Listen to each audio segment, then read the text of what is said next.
Hey guys, tonight we drift into the still streets of post-Soviet Georgia, where the lamplight flickers and the air holds its breath. In the alleys of Tbilisi, a boy with sharp eyes and soft steps begins learning a language that isn't taught in schools, a dialect of silence, glances, and codes whispered behind doors. You'll find no Hollywood-style bravado here, just shadows that move with purpose and deals struck with nothing but a nod. This isn't the kind of underworld where bullets sing. It's one where a pause means power, and a missed detail might cost everything. And in that world, a quiet teenager named Zakhary Kalashov is already learning how not to be noticed. You probably won't survive this place unless you learn to disappear before you're ever seen. So, before you get comfortable, take a moment to like the video and subscribe, but only if you genuinely enjoy what I do here. And hey, where are you listening from, and what time is it over there? Drop it in the comments. Now, dim the lights, maybe turn on a fan for that soft background hum, and let's ease into tonight's journey together. It's the 1970s, and while most of the world hums with Cold War anxiety, the capital of Soviet Georgia hums with something older, something grittier. The kind of city where the walls seem to lean in just to catch a secret. This isn't Moscow. Tbilisi is warmer, dustier, and far more personal. In the old town's crumbling courtyards and faded balconies, rules are still passed from uncle to nephew, not written down in any book.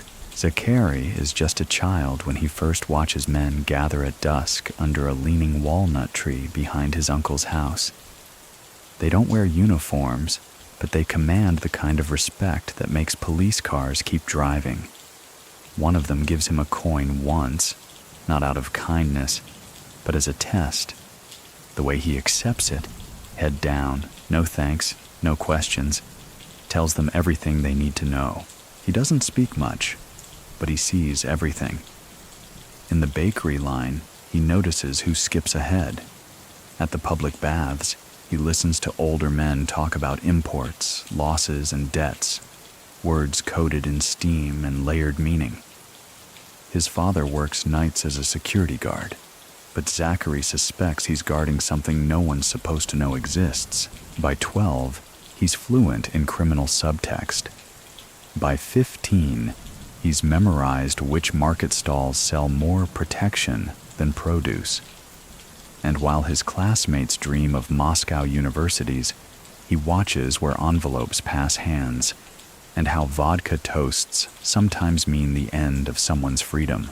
The Soviet system is strict, but so is the thieves' code. Vor v zakone, thief in law, isn't just a title. It's a vow of poverty, loyalty, and defiance to authority. Many people still think that such men were all violent thugs in gold chains. But in places like Tbilisi, a Vior is a philosopher, judge, and executioner rolled into one. Zakhary's first mentor isn't some movie villain with a scarred face. It's a rail-thin man in his 50s who owns nothing but a broken wristwatch and a set of iron principles. He teaches the boy how to read between police reports, how to measure respect, not by words, but by hesitation.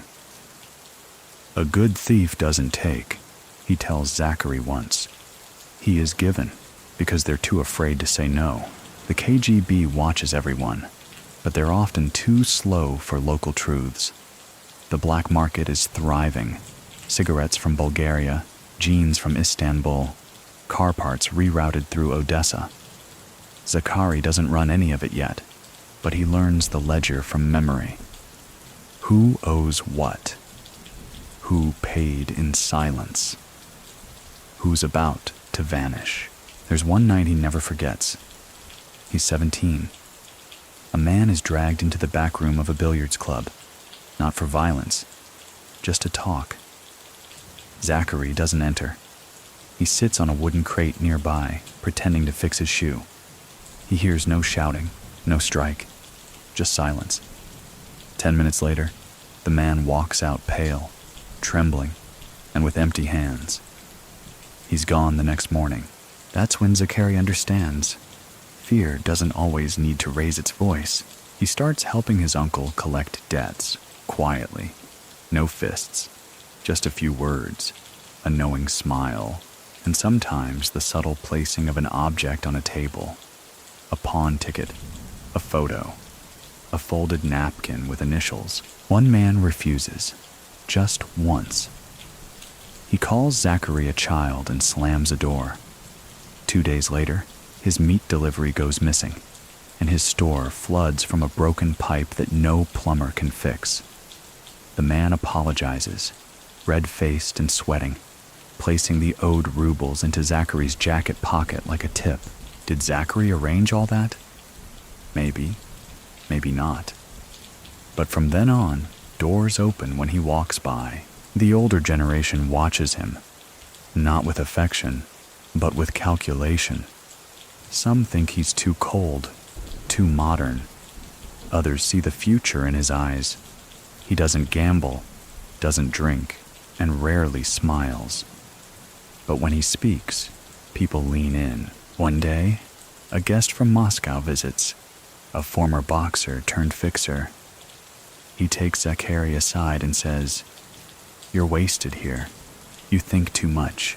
Zakhary replies, "That's how I've survived this long."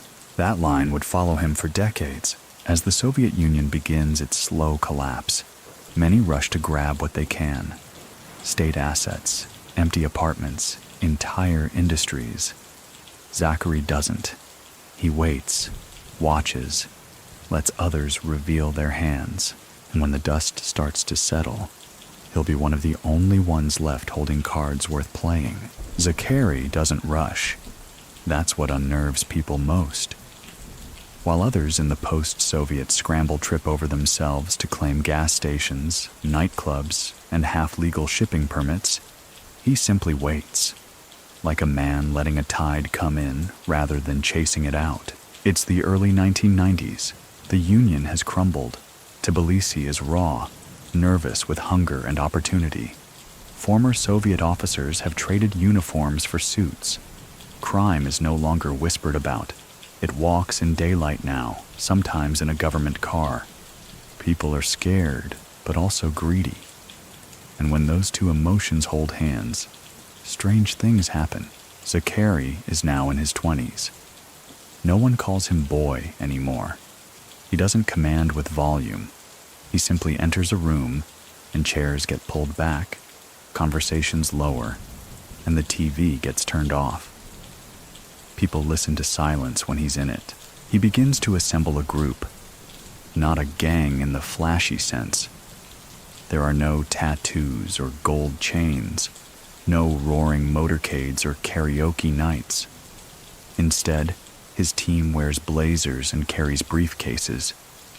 Their weapons are ledgers, not knives. Their specialty?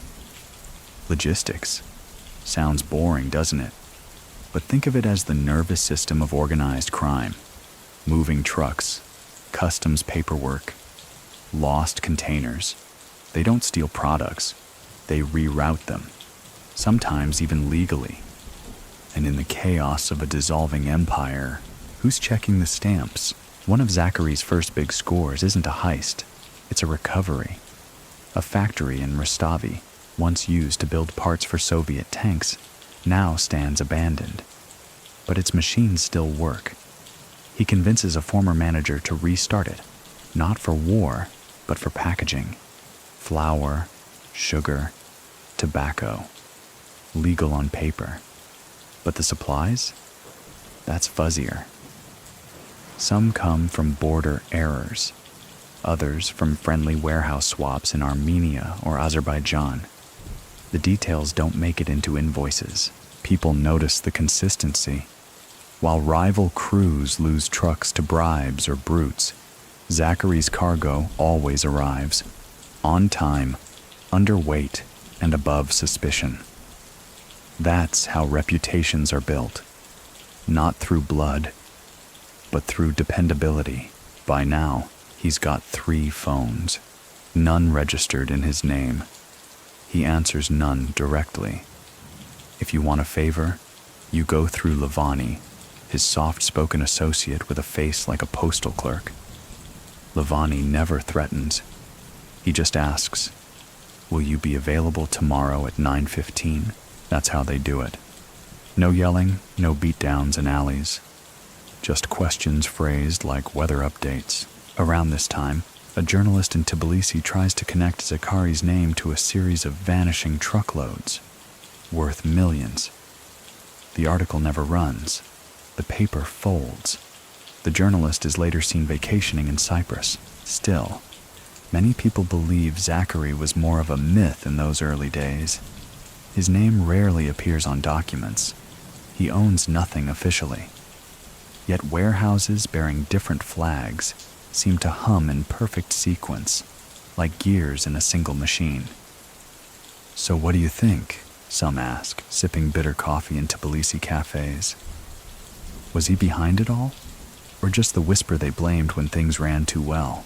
By the mid-90s, his network expands beyond Georgia, into Moscow's southern districts, into Odessa's rusted ports, into Baku's shadowy construction boom. He doesn't need to fly. He sends words, sometimes via a postcard, sometimes through a song played on a radio station, sometimes just a gloved driver with a folded napkin. One of his biggest early maneuvers happens in Moscow, but without him ever leaving Georgia. A textile supply chain collapses. Shops are closing.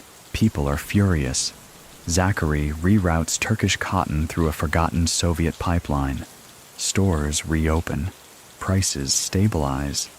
And no one knows why, except the shopkeepers who now pay their protection fees to a new name. Zakhary doesn't want attention. That's why he uses layers. Each shell company has a different boss. Each warehouse has a different leaseholder. Even the cleaning services are owned by cousins of cousins. He once tells an associate, "If you can point to me, I've failed." And still, his influence grows. His childhood mentor, the stoic Vor, dies of cancer in a Tbilisi hospital. Zakhary visits once, late at night. No flowers, just a quiet nod. The nurses say he stayed for 10 minutes, didn't speak, and left a sealed envelope on the windowsill. What was in it? No one knows. But the hospital's electricity bill was paid for the next 3 years by a company registered in Liechtenstein. Zakhary doesn't call himself a thief-in-law. Others do. Some old-school Vori resent him. They say he's too soft, too businesslike, that he uses Western methods, that he lets lawyers fight his battles. But their empires crumble. His grows. There's a moment that marks his full arrival, a gathering near Gori. Dozens of figures from Georgia, Chechnya, Russia, and even Ukraine meet at a supposedly neutral estate. It's not publicized, but the roads are cleared for miles. No photos exist, only stories. At that meeting, Zakhary doesn't speak until dessert, and when he does, he only says, "If you want a future, act like you're building one." That line ends up etched, years later, into the glass entrance of a logistics company headquartered in Cyprus. The 1990s are wild. Men like him don't often survive them. But Zakhary doesn't just survive. He profits. While bullets fly in Moscow nightclubs and armored cars clog Kiev's boulevards, his operations stay steady. Predictable. Boring almost. Which makes him powerful. And yet, he still walks the alleys of Tbilisi sometimes. Hood up, head down, listening. One night, an old baker stops him. Says, "You were the quiet boy, no? What do you do now?" Zakhary smiles faintly and replies, "I still deliver things," and walks on. The year is 1997, and by now, Zakhary Kalashov is no longer just a Georgian figure. His name, or rather the absence of it, has become a kind of whispered presence across post-Soviet corridors. never spoken in full, always insinuated. In Moscow, people refer to the Georgian with the files. In Odessa, the quiet one with trucks. In Sofia, simply Z. But back home in Georgia, he remains a myth in motion. He rarely speaks in public, avoids cameras entirely, and has never once been photographed with a weapon. No mansions with security gates, no tiger in the backyard. He prefers discreet apartments with bad wallpaper and thick curtains. His first real cross-border operation doesn't involve drugs, guns, or gambling. It's nuts, literally, almonds and pistachios. A Turkish supplier can't get product into Europe due to a customs hiccup. Zakhary's men step in, reroute the goods through a network of independent freight companies, and ensure everything arrives in Poland labeled Azerbaijani imports. The deal nets him 6 figures, all traceable, all clean. This is the moment his reputation shifts from gangster to businessman. Not because he's less dangerous, but because he's more palatable. He begins to attract professionals, bankers with shaky ethics, accountants with nerves of steel, even a former customs officer who claims he can read a forged document just by smell. Zakhary builds a team like an orchestra. Each man knows his instrument.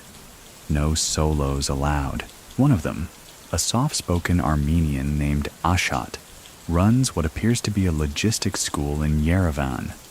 In reality, it's a vetting hub for couriers. If you pass Ashat's training, you don't just deliver packages, you move whispers, documents, decisions.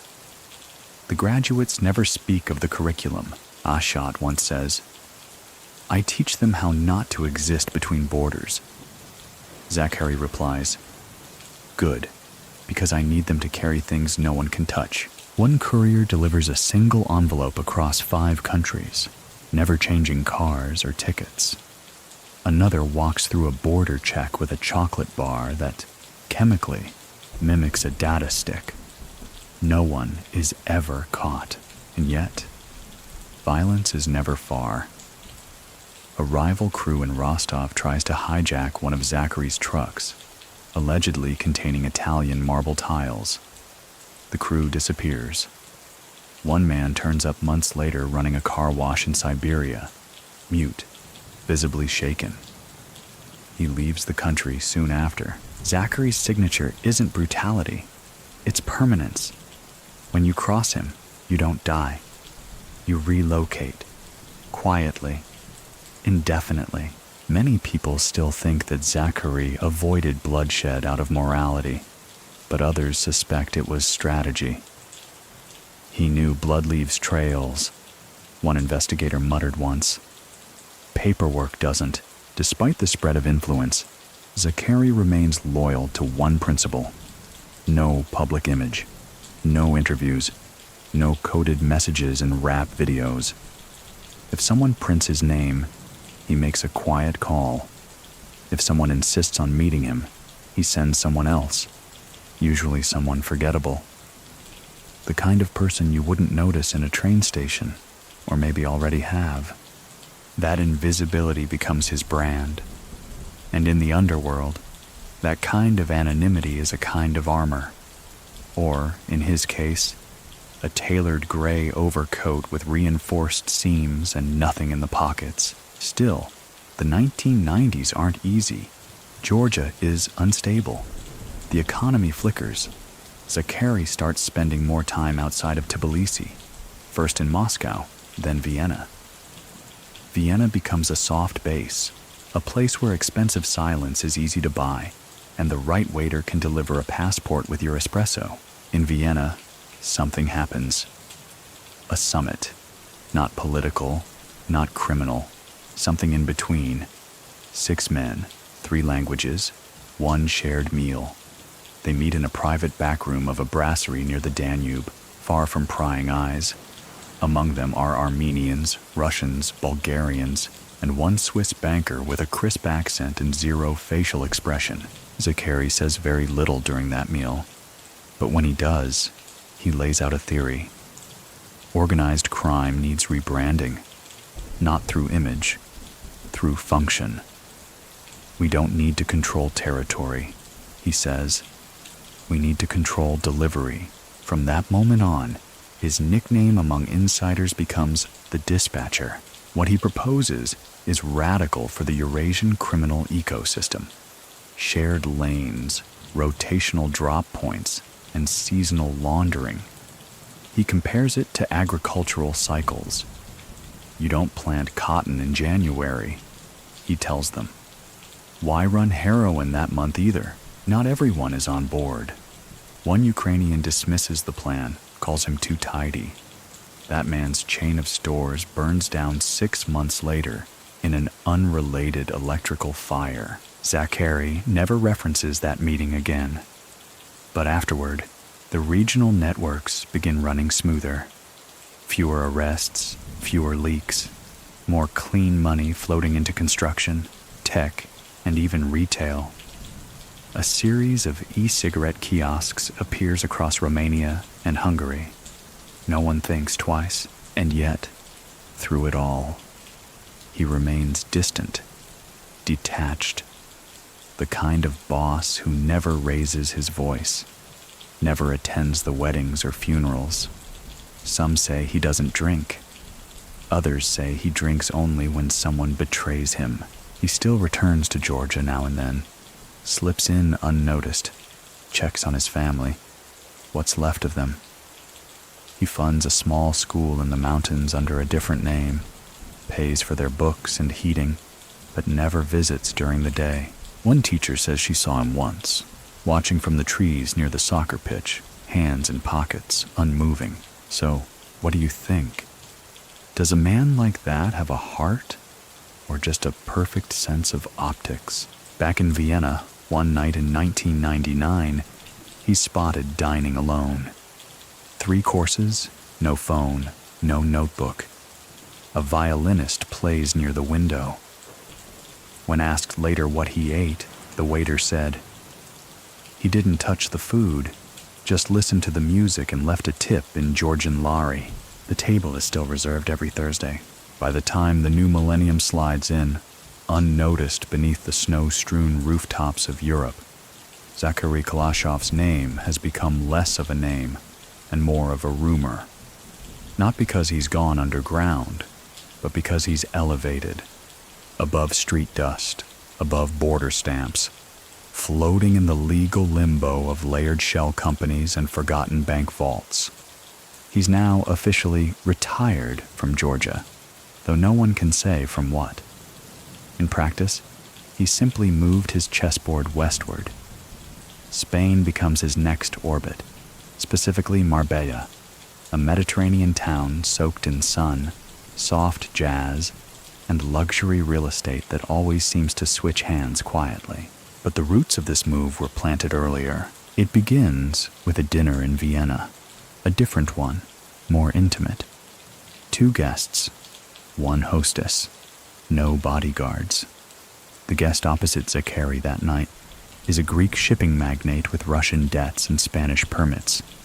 He speaks in numbers, not sentences. And somewhere between the dessert wine and the second espresso, a partnership is formed.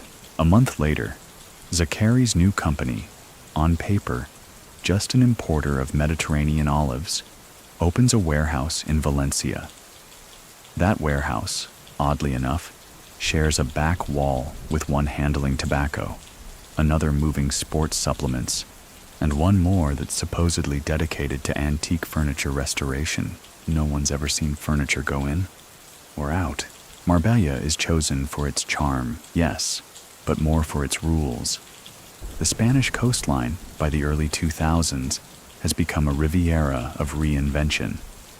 British tax dodgers, Eastern European consultants, and ex-athletes with too much cash and too little curiosity roam the golf courses. The perfect place for a man like Zakhary, who trades invisibility for hospitality. He buys a villa, but not in his name, It belongs to a company that belongs to another company, whose only real asset is the title deed. A maid shows up weekly. A gardener keeps the trees geometrically strict. But no one ever answers the gate. And yet, deliveries arrive on time. Wine, suits, 3 rare bonsai trees from Kyoto. He visits rarely, always at night. Sometimes for an hour, sometimes for a week. When he walks the beach, he wears plain clothes, dark glasses, and carries nothing but a pack of chewing gum. A retired German couple sees him often. They call him the polite gentleman with the quiet dog. He never brings a dog. He opens, or rather, allows to be opened, a high-end lounge in Malaga. It features no signage, just a blue light and a mirrored door. Inside, the music is soft, the whiskey older than most patrons, and the security staff mostly speak Russian, but pretend not to. Businessmen from Istanbul, Sofia, and Bucharest pass through like migrating birds. No one ever gets asked for ID. One night, a famous Spanish model throws a tantrum at the door. She's turned away. No explanation. The next day, she posts an apology online for being disrespectful. No one asked her to. Zakhary rarely visits the lounge, but when he does, it's always in the early hours, before sunrise, when the air is cool and the mist creeps in from the sea. He doesn't stay long, just checks the lighting, listens to the ice machine. Once, he rearranged the bar stools, said nothing, left. This is how he operates. Minimal, deliberate, surgical. It's around this time that authorities start to take deeper notice. Not because of anything he's done, but because of how little there is to find.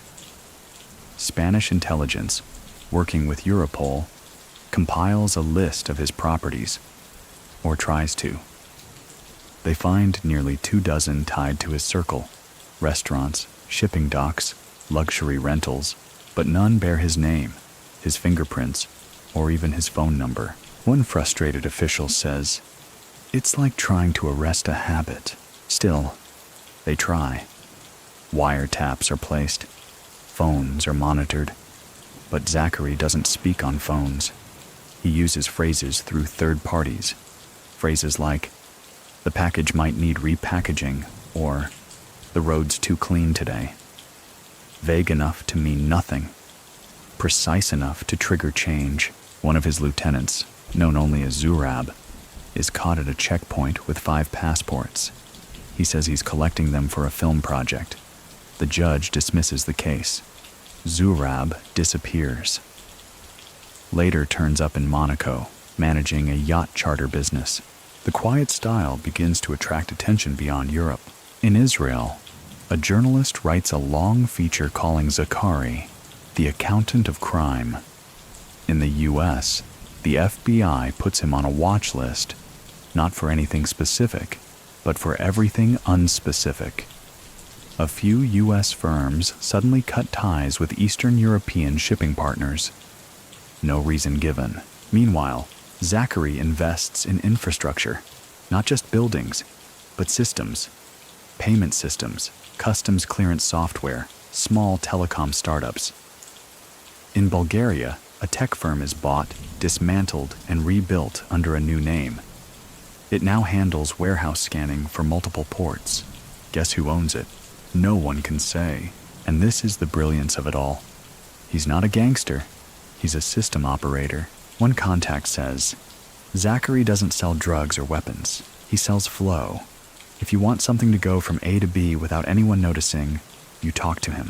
Still, Marbella whispers. Rumors say he's had breakfast with ministers, played chess with a former NATO official, once invested in a Ukrainian opera house just to keep it open. All unconfirmed. All impossible to prove. So, what do you think? Can a man really build a criminal empire without ever pulling a gun? Or is the absence of violence just another kind of power? One evening in 2003, A customs agent in Valencia opens a shipping container labeled educational supplies. Inside, thousands of blank notebooks, rows of pristine calculators, and one envelope sealed in wax. The envelope reads only, "For delivery, not discussion." The container is released. No questions asked. No one remembers who signed off. Somewhere between silence and signatures, Zakhary Kalashov finds his rhythm. He's no longer just a Georgian export. He's a logistics whisperer, a ghost in a business suit, and as some Spanish investigators start calling him, El cerebro sin sombra, the brain without a shadow. It's 2004, and while street gangs still shoot it out in alleys and aging dons cling to territories with crumbling fists, Zakhary is overseeing the quiet absorption of entire supply chains. He doesn't own ports. He owns the systems that determine which trucks get inspected. He doesn't smuggle contraband. He owns the software that defines what counts as suspicious. One of his proudest maneuvers during this era, though of course he'd never admit it, is the three-circle funnel. It's a scheme so elegant, it's boring. First, a legitimate shipping firm based in Antwerp buys cargo space across multiple Mediterranean ports. Second, it subcontracts warehouse duties to Eastern European firms, each staffed with cousins of cousins. Finally, the customs clearing is handled by a consultancy in Cyprus with zero online presence, but a surprisingly good record with local officials. Nothing ever disappears, nothing ever appears, it just moves. And it all begins with a quiet nod from a man who hasn't touched a keyboard in 10 years. This is the phase where Zakhary becomes less a person and more an idea. The people who work for him don't know they do. A logistics manager in Thessaloniki might simply be following new protocols. A customs officer in Naples might be told to skip line C today with no further explanation. And the funds that keep everyone greased? Perfectly clean, often arriving in the form of consultancy fees or real estate escrow. Still, he doesn't lose touch with the old codes. He attends, very discreetly, a vor visa cone ceremony in Batumi.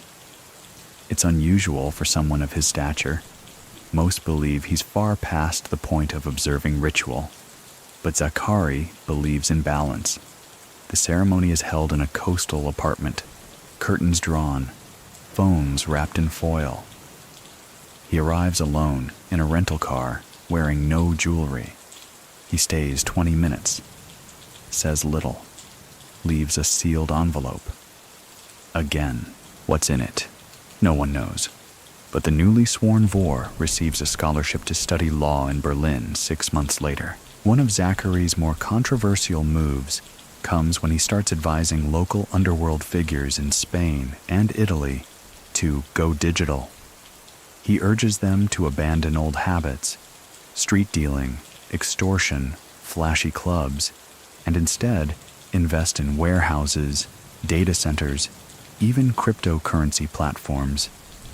He's laughed at first, but when one rival syndicate gets obliterated by a tax raid, Zakhary's quiet protégés remain untouched.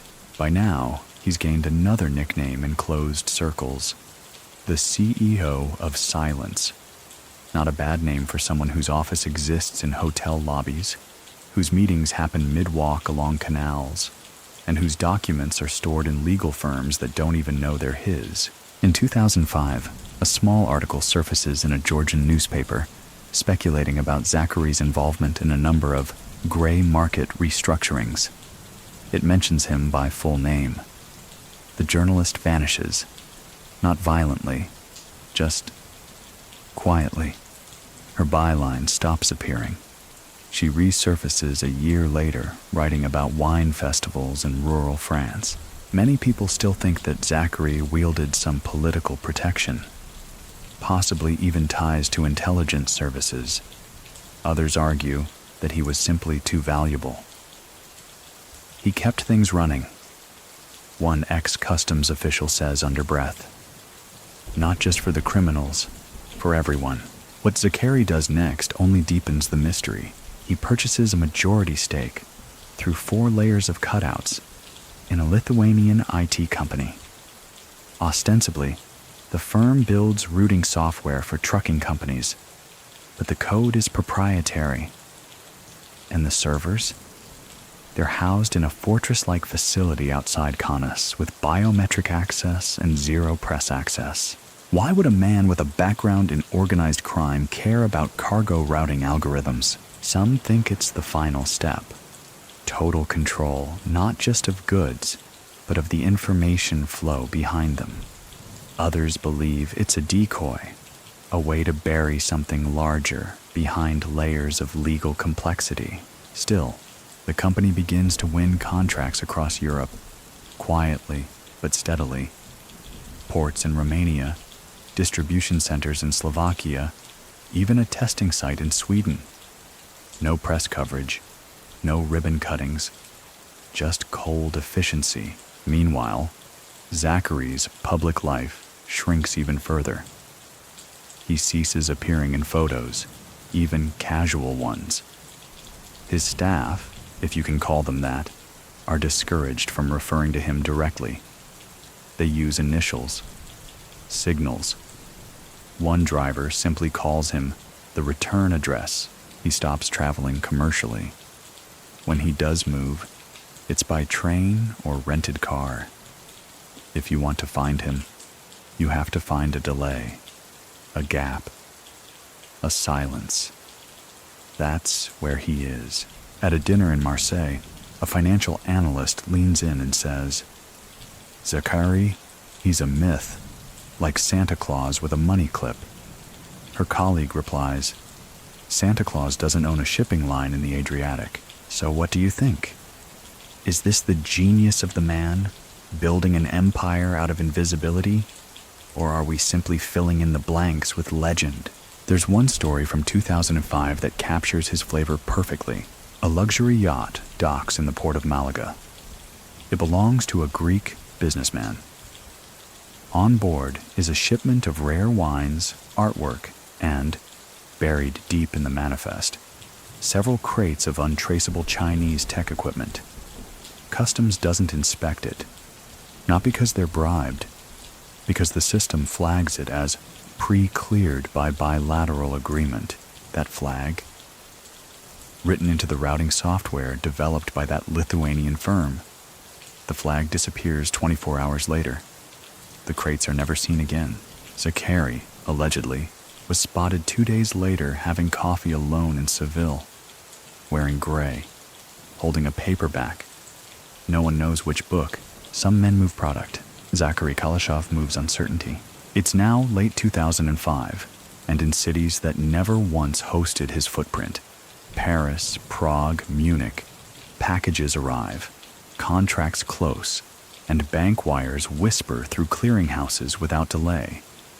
The strange thing is, no one can point to how any of it happens. Just that when Zakhary's system touches something, it works. And that's precisely why the wrong people start to notice. Spanish investigators, increasingly frustrated with the blurry edges of his influence, assign a new task force. Their job isn't to catch him with drugs or guns or even dirty money. Their job is to understand him. What they find is maddening. He doesn't own anything. Not a car, not a yacht, not a house in his name. But 5 different holding companies, one in the Caymans, one in Liechtenstein, one in Gibraltar, and 2 in Luxembourg, all seem to pay for similar maintenance expenses: security, landscaping, climate control, and an unusually large amount of bottled water. All 5 accounts are managed by different legal firms. None of them have ever spoken to Zakhary, and yet, when they submit their quarterly filings, their language style matches. Same spacing, same preference for Oxford commas. One analyst flags this. She's told to let it go. Meanwhile, Zakhary's behavior changes ever so slightly. He starts making calls. Not many, but enough that old friends notice.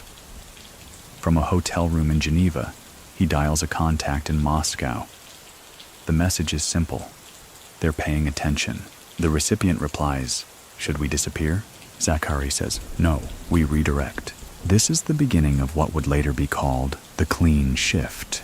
He starts converting assets, quietly, surgically. Old cash piles in Belgrade are replaced with art collections. A dockside storage site in Varna is sold to a Swiss insurance company that doesn't actually exist. Nightclubs in Spain shut down, one by one, replaced by wellness centers and tech startups. On paper, his empire is dissolving. In practice, it's mutating. One wellness spa in Marbella receives a surprise health inspection. Inspectors find nothing except a subterranean parking lot with reinforced concrete, climate controls, and a biometric elevator that goes nowhere. Zakhary himself is seen less and less. But then again, he was never really seen to begin with. His associates start referring to him in new terms. El Jefe Fantasma, the ghost boss. Not with fear, with reverence. And this is when the Vienna meeting happens. It's not the first of its kind, but it's different, held in a converted library. Behind a private hotel suite, the room is filled with low light, old books, and a kind of hush that settles into the velvet chairs. No names are spoken, no documents exchanged, but the attendees include men from 6 different countries, each representing sectors Zakhary once moved through: construction, shipping, telecommunications, even renewable energy. Zakhary doesn't sit at the center. He sits at the edge, quiet, observing, occasionally turning the pages of a leather notebook he never writes in. One man talks too much, mentions a plan involving a Central Asian railroad project. He gets a glance from Zakhary, just once. He leaves the room. No one sees him again until the next year, in Tbilisi, working at a driving school. The meeting concludes with a toast, not to wealth or power, but to systems that hum. That's the phrase. That same year, several Eastern European banks quietly update their internal compliance software. The updates come from a Lithuanian company. No press release is issued. But suddenly, transactions once flagged for review are processed without interruption. Many people still think that Zakhary's real business wasn't crime. It was engineering. Not of buildings, of processes, seamless ones. He didn't just want power. He wanted the ability to disappear into function, and yet he wasn't untouchable. Later that year, a logistics center in Khimki, outside Moscow, burns down. The fire is ruled electrical, but several insurance records are lost, records connected to one of Zakhary's earliest shell networks.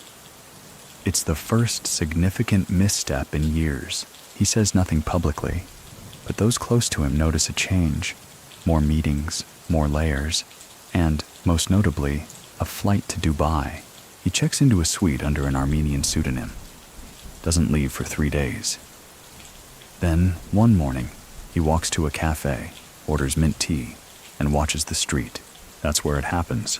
2 plainclothes officers approach, calmly. One of them addresses him by name, not the alias. Zakhary blinks once, says nothing, then lifts his tea, sips it, and replies, "It took you longer than I expected." He doesn't resist. The arrest makes global headlines, but only in small fonts. No fanfare. Just clean, concise language. Suspected Eurasian crime figure detained in Dubai. That's it. What shocks investigators most isn't the arrest. It's the contents of his hotel room. No weapons, no cash. Just 2 suits, 1 pair of glasses, 3 hard drives, and a handwritten notebook filled with numbers and arrows. Each number leads to a legitimate account, each arrow to a transaction chain. But none of them are illegal. So what do you think? Is this the moment the CEO of Silence slips?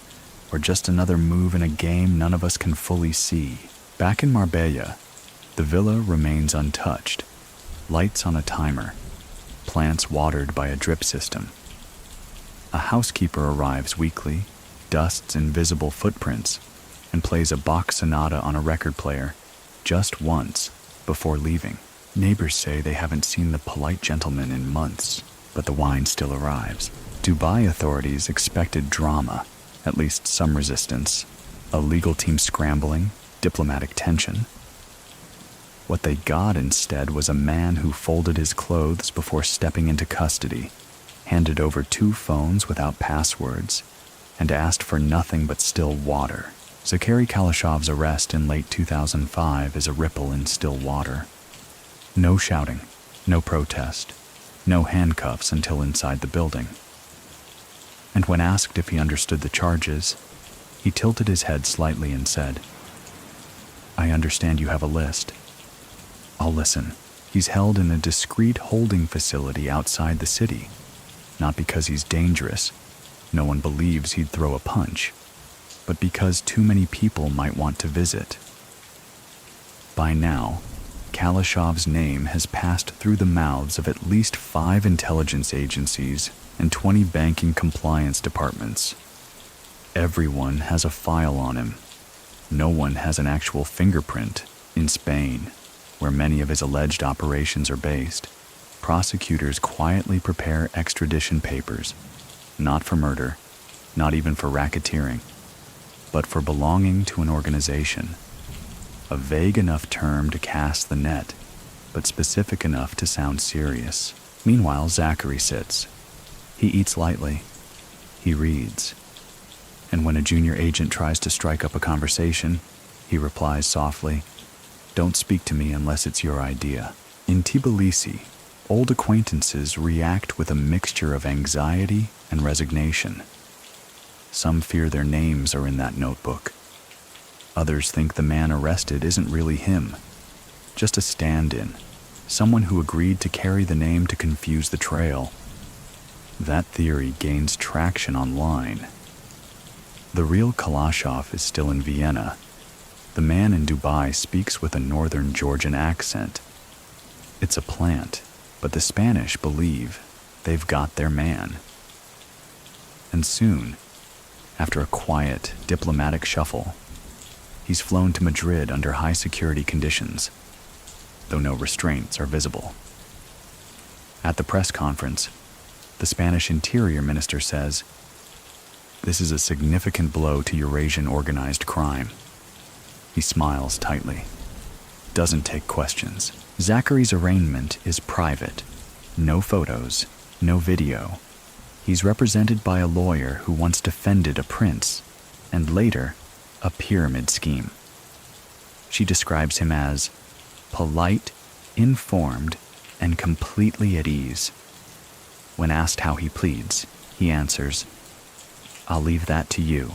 And then comes the waiting. The trial doesn't start immediately. Instead, there's a fog of paperwork, translations, jurisdiction disputes, admissibility debates.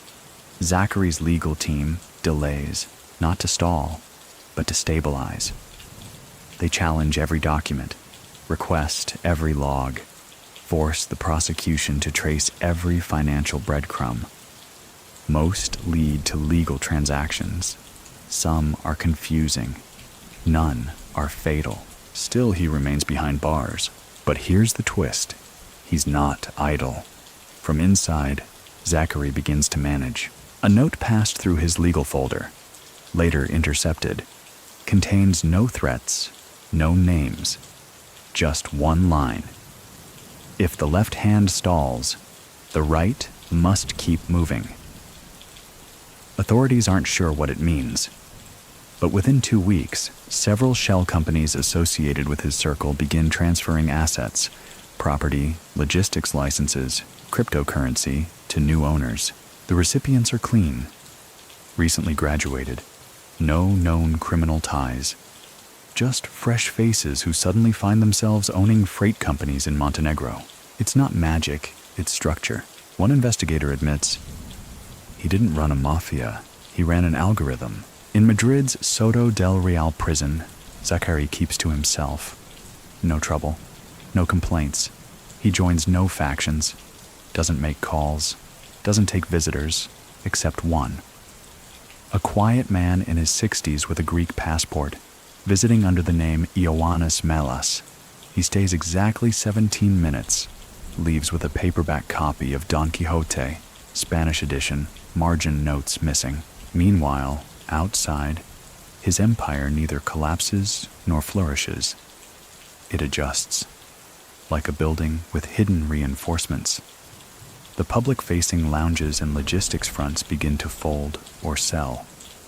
But the back-end systems, still running. One example. A cargo scan anomaly in Marseille reveals a batch of electronics shipped through a subsidiary once linked to Zakhary's ecosystem. The products are clean, the paperwork even cleaner.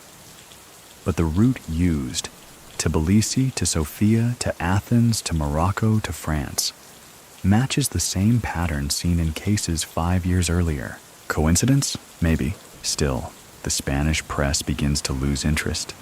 No dramatic testimony, no snitch, no violent outburst.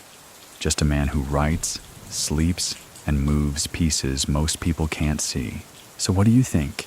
Is this still a trial or just a standoff with paperwork as bullets? Eventually, in 2006, a verdict arrives. Guilty, on the basis of membership in a criminal organization. Sentence, several years. No additional fines, no confiscation of property, because technically, he owns nothing. At sentencing, Zakhary shows no emotion. He wears a simple gray suit, pressed but not flashy. As the judge reads the decision, he adjusts his cuff slightly. That's all. He's transferred to a lower security facility, part of a diplomatic agreement, though no one says which diplomat asked for it. Inside, guards like him. He's polite, never complains, helps reorganize the library, makes recommendations for new lighting in the common area. One warden says, he ran the wing without ever being in charge. Visitors stop coming, letters trickle, but the machinery keeps turning outside, because somewhere, tucked into boring warehouses and anonymous servers, his instructions live on. Not commands, but conditions. If A happens, do B. If C disappears, pivot to D.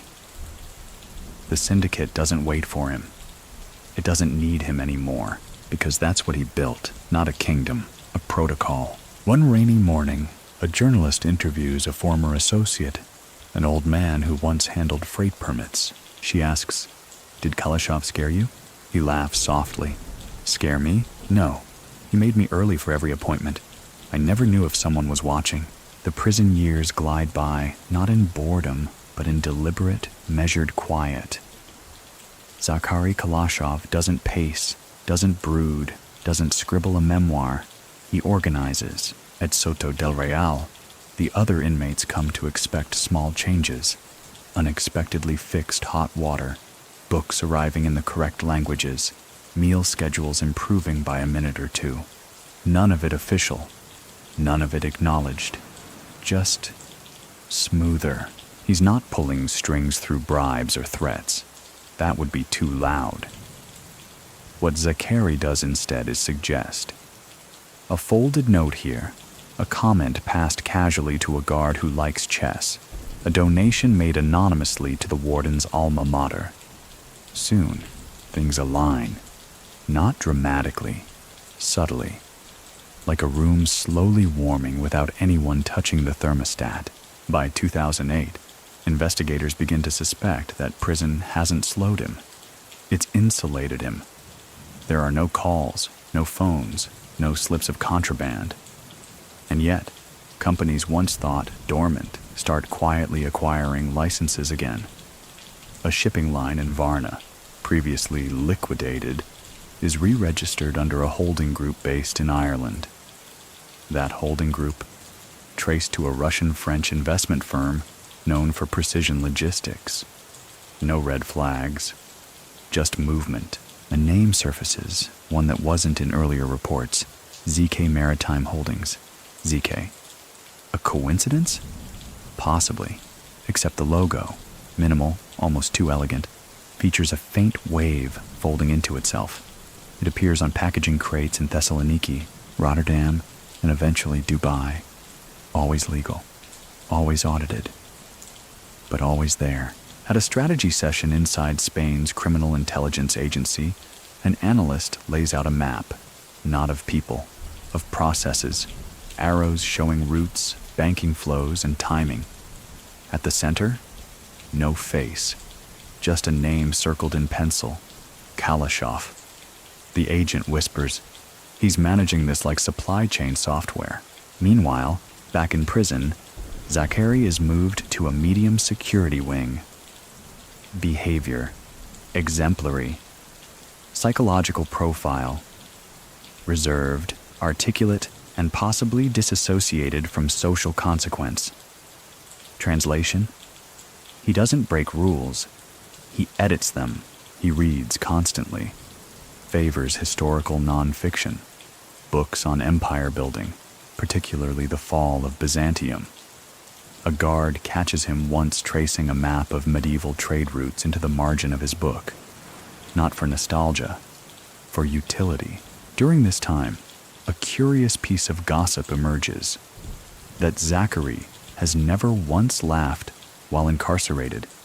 Smiled, yes, nodded, certainly, but no recorded laughter. It becomes a strange obsession among those who monitor him. Psychologists suggest it may be a control mechanism. He doesn't laugh because it gives away tempo. One prisoner reports overhearing Zakhary say, "If they think I'm done, they'll stop adapting. That's when it gets easy." The statement is unconfirmed, but not forgotten. Then comes a minor breach, a fluke. A visitor logs a name similar to an old associate of Zakhary's. The man is flagged, held, but released. He denies knowing Kalashoff. But 2 weeks later, a customs glitch at the port of Livorno reroutes 4 containers full of dental equipment, legal paperwork, all declared. But why dental tools? And why, according to dock workers, did the trucks never make it to their listed destination? The trail goes cold, but the pattern doesn't. In 2009, the Spanish press moves on. The case has lost its shine. The photos are old. The courtroom's empty. The word Kalashoff is now used more in economic reports than crime blotters. One journalist does pen a long-form feature. The piece is titled, "The Don Who Never Raised His Voice." In it, she writes, Kalashoff didn't want territory, he wanted rhythm, and when he found it, he made it his brand. The article is nominated for an award. She receives a note afterward, no signature, just typed, "Nice phrasing, but don't mistake quiet for absence." In 2010, prison officials receive a transfer request. Zakhary is to be moved to another facility, lower security. The reason? Consistently model behavior. He doesn't request the move. It arrives through bureaucratic channels like a whisper carried by wind. By now, guards refer to him as the gentleman. He never asks for favors. He just waits. When books are late, he reads the air. When meals are cold, he eats slower. His power doesn't radiate. It settles, and then something strange happens. A correctional officer finds a small square of paper folded inside a copy of The Art of War. On it, a list of port names. 6 of them, all in different countries. No other markings. The officer reports it. The list is seized, but no action is taken. 2 of the ports later report record efficiencies. A third announces a sudden tech overhaul. Coincidence, maybe, or maybe the blueprint lives beyond him. Many people still think that Kalashov's arrest marked the end of a chapter, but others, those in logistics, in shipping, in high-level customs consulting, see echoes, code structures, payment patterns, border behavior. The reality is harder to grasp, because you can arrest a man, you can jail him, but how do you arrest a process? Even within the prison, Zakhary's legacy is architectural. He establishes a lending system for books, unofficial of course, but well-tracked. When a new inmate arrives, Zakhary offers nothing but a gesture toward the shelf. "Choose something that teaches you patience," he says. He speaks less now, but listens more. When asked what he'll do upon release, he pauses, then says, "I'll find what's changed, then I'll make it comfortable." So what do you think? Does prison reform a man who never broke things to begin with? Or does it simply give him a new room to reorganize? Outside, a new company appears in Kazakhstan. Same logistics model, same internal style guide, different name. But someone notices something odd in the metadata of their public filings. The footer reads, "Z Systems internal use only, do not copy." Release day arrives without fanfare. No motorcade, no press. Just a gray morning in 2011. The kind of weather that softens everything. The sky, the stones, the sound of boots on concrete. Zakhary Kalashov steps out of Soto del Real, carrying a small duffel and wearing a tailored suit that somehow still fits perfectly. No one's waiting. Not visibly, at least. He doesn't smile. He doesn't look up.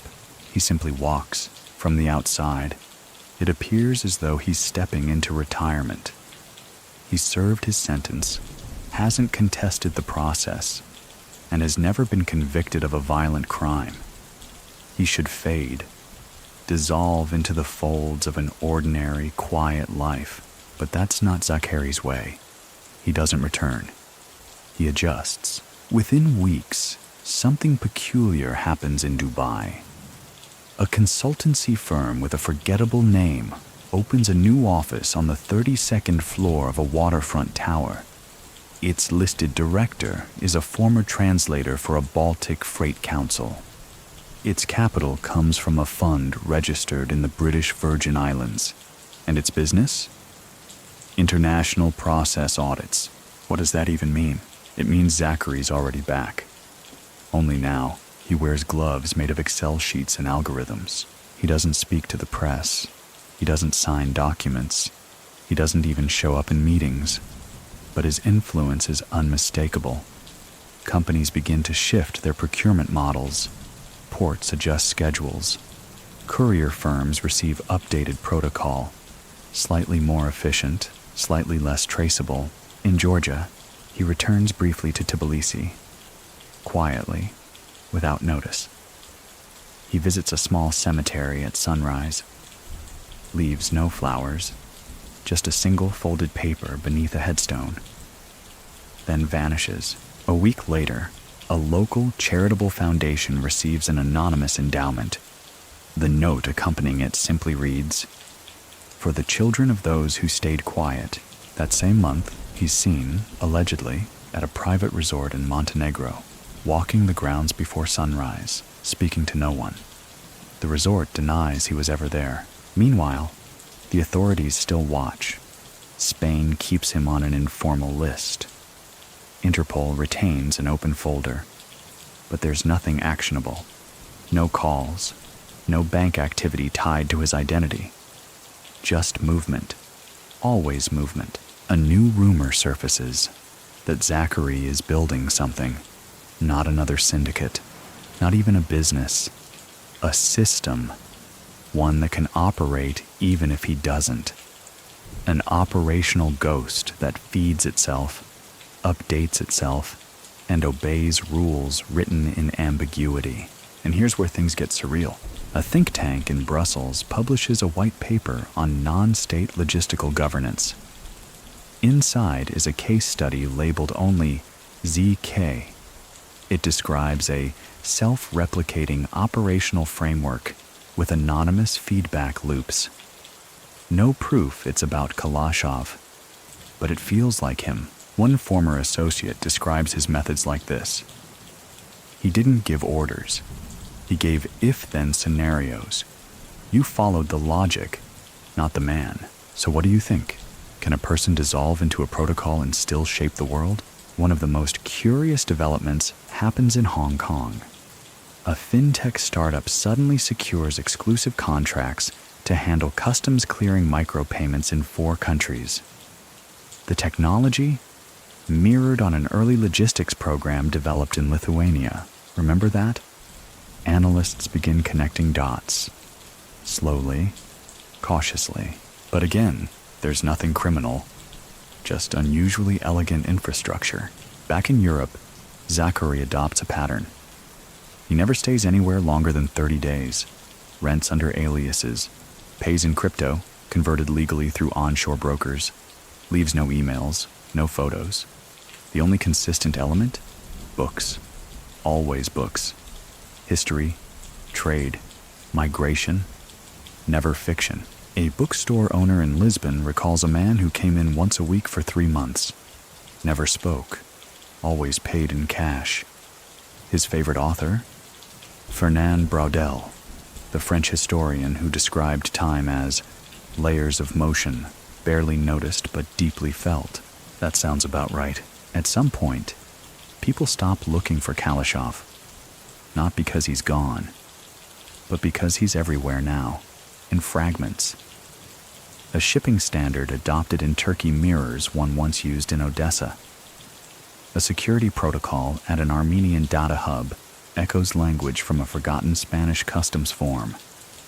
Even a startup in Toronto references a Kalashoff chain, a logistics metaphor, they say, not a person. Still, whispers persist. In Monaco, someone swears they saw him at a gala. Silver hair, perfect posture, sipping something still. In Berlin, a journalist receives a handwritten envelope with a diagram of trade flows and one sentence. No one notices when the tide is just right. She tries to trace it. Fails. In 2012, an anonymous blog publishes a piece titled "The Man Who Became a System." It claims that Kalashoff never intended to lead a criminal empire. Instead, he was testing a theory. That control isn't about presence, it's about architecture. Build it well enough, and the machine runs whether you're there or not. So what do you think? Can someone retire from power, or just delegate it so thoroughly they become irrelevant? Even his critics admit. Kalashoff redefined what underworld control could look like. No guns, no thrones, just flow. The last confirmed sighting? Zurich, late autumn, a cold platform in the train station. A man steps onto a carriage bound for Milan. Tall, gray coat, no luggage. As the train pulls away, a janitor finds a folded note on the bench. On it, a diagram of a logistics center, and one final phrase, "Still moving." By 2013, Zakhary Kalashov has become less a name and more an echo. Low-pitched, slow-moving, but somehow always audible to those who know where to listen. Interpol still lists him in internal databases, but with fewer updates. The Spanish authorities have archived his case. The Georgian press has long since moved on, replaced by headlines about newer, louder men, flashy criminals who crave what Zakhary spent his entire life evading. Attention. But beneath the surface, the gears still hum. In Yerevan, a new logistics training institute opens, quietly funded by an Armenian-Russian non-profit. Its curriculum? Discreet routing, freight decentralization, and secure verbal protocols. Most curious? A mandatory seminar titled Operations Without Ownership. The instructor? A thin, quiet man who once ran a customs queue in Varna, and whose previous employment is conveniently unverifiable. Across the continent, little shifts begin to ripple outward. In a Belarusian tax registry, a firm called Echoline emerges, specializing in modular warehousing systems. Their distribution model resembles the Kalashoff fingerprint: high efficiency, minimal records, maximum ambiguity. When an auditor tries to trace the company's original capital, they end up stuck in a legal knot in Cyprus that no one can untangle. And just when questions get serious, the trail disappears altogether. Not in scandal, just administration. This is the world Zakhary thrives in, where evidence becomes fog and ownership fades into suggestion. Yet those closest to him, what remains of his circle, sense something new, a tilt, a redirection. He isn't just maintaining old systems anymore. He's building something else. The rumors begin with a pattern, a series of properties in Sofia, Bucharest, Chisinau, all bought under different foundations, each promoting urban redevelopment. Then come the permits for light manufacturing, distribution, and in one case, heritage food preservation. All legal, all squeaky clean. But collectively, they form a perfect corridor between the Black Sea and Western Europe. One investigator whispers, "It's a trade zone, just one nobody talks about." So what is it? A shell network? A comeback? Or something stranger? A theory begins to gain traction among intelligence analysts. Kalashoff is attempting to whitewash the flow itself, not launder money, launder movement. If successful, it would mean he could operate indefinitely, above suspicion, beyond jurisdiction. A man with no product, no territory, and no visible command, just process. Think about that. A truck crosses 3 borders with no stops. A wire transfer triggers no alerts because the transaction chain is split across 10 days and 15 institutions. A customs officer clears a container based on pattern familiarity, not orders. That's not luck. That's design. And yet, Zakhary remains unseen. A French logistics director is asked if he's ever met the man. He smiles, shrugs. "I don't know if I have. Maybe he was the one who didn't speak." Still fragments surface. In Athens, a supply chain manager receives a briefcase. Inside, contracts, permits, and a single typed sheet. It reads, "Stability is noise reduced to rhythm." No name, no origin. But the signature, 3 diagonal lines, matches markings seen once on packaging in Tbilisi in 1997. In Moscow, an investigative journalist receives an anonymous envelope with an old family photo of Zakhary at 17. On the back, he was watching then, too. She never publishes it. Many people still think that Kalashoff has either died or disappeared. But that's exactly how he built the myth in the first place. By standing still long enough to seem invisible. By doing less so that more happened. He doesn't control borders. He controls what people expect to happen at borders. And now, a new kind of whisper arises. One that ties him not to logistics, but to systems governance.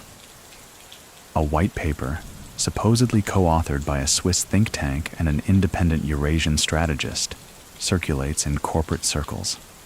Its title? Unseen Consensus: The Role of Protocol over Policy.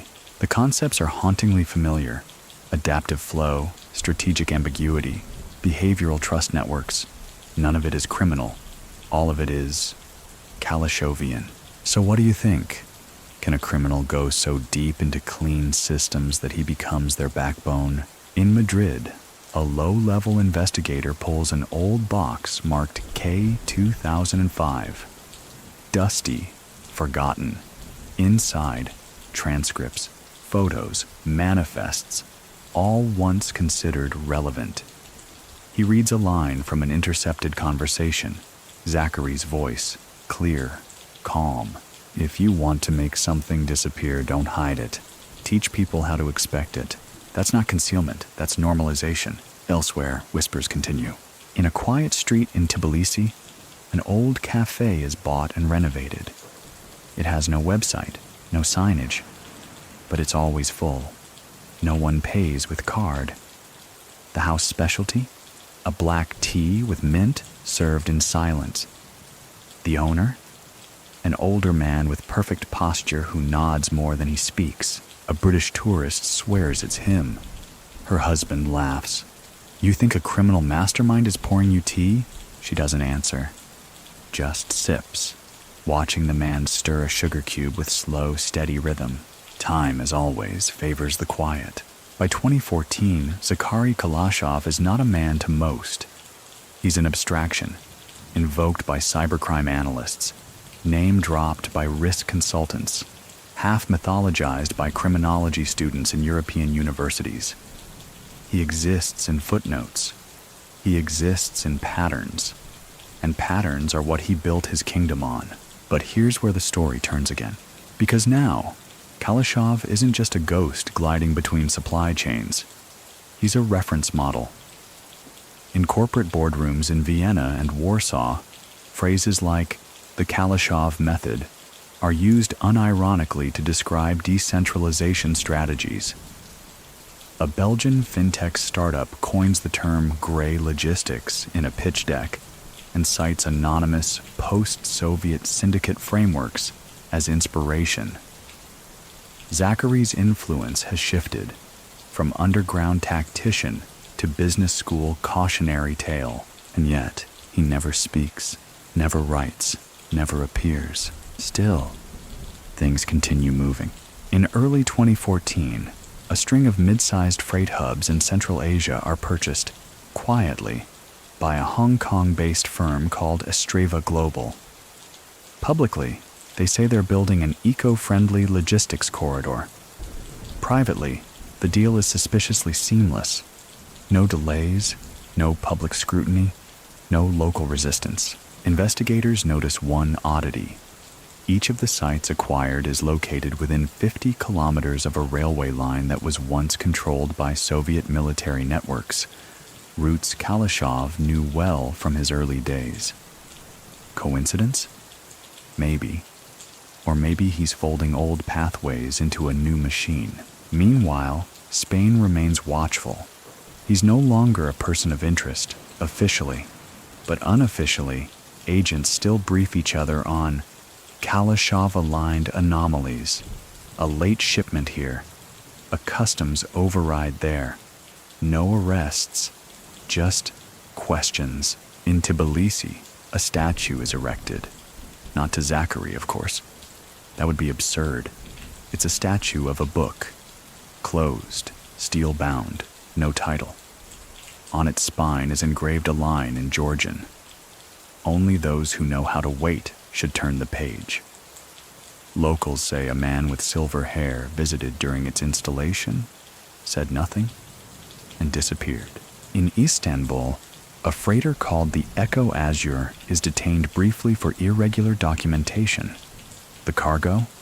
Printed circuit boards, legal and logged. The captain insists the ship's route was automatically updated by new scheduling software. When asked who developed it, he shrugs. I don't know. It came standard with the port upgrade. That upgrade? Funded in part by a foundation that, after 6 layers of redirection, traces back to a holding firm in Malta, once linked to Z Systems. Z Systems still moving. Many people still think that Kalashoff no longer pulls strings, that his network, if it still exists, is self-driving, fueled by inertia and pre-written logic, that he simply steps in now and then, tweaks the dials, then fades again. But others are less certain. In Monaco, a data center experiences a minor breach. Nothing is stolen, but someone accesses a specific folder, a cache of old customs routes. The breach lasts 9 minutes. A month later, a private courier firm in Bratislava changes its entire route map, more efficient, less traceable, and eerily reminiscent of old Eastern Bloc pathways. And in Marseille, a consultant, formerly with the Port Authority, receives a package, no return address.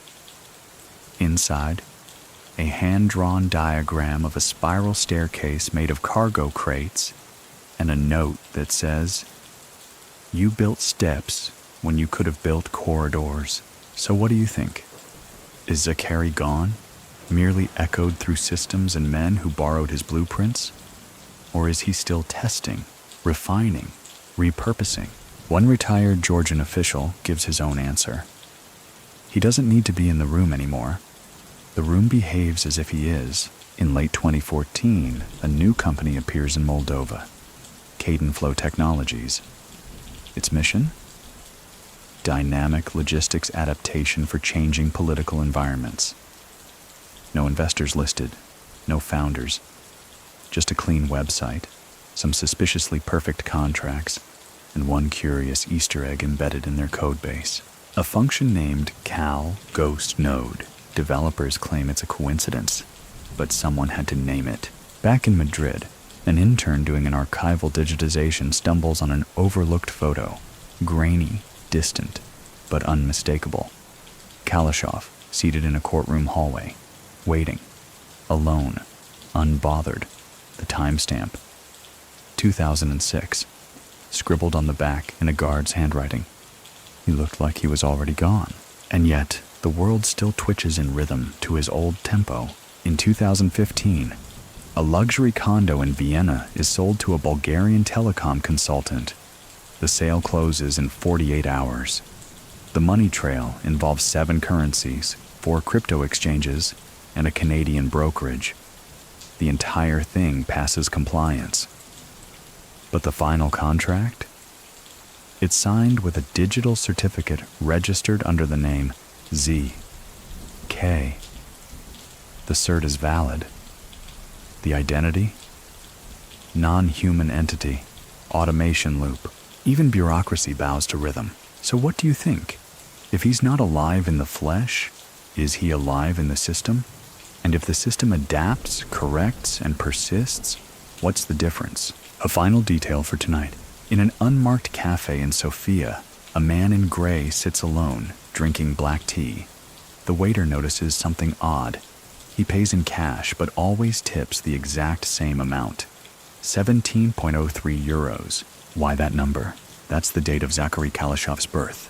And maybe, just maybe, that's all the confirmation you'll ever get.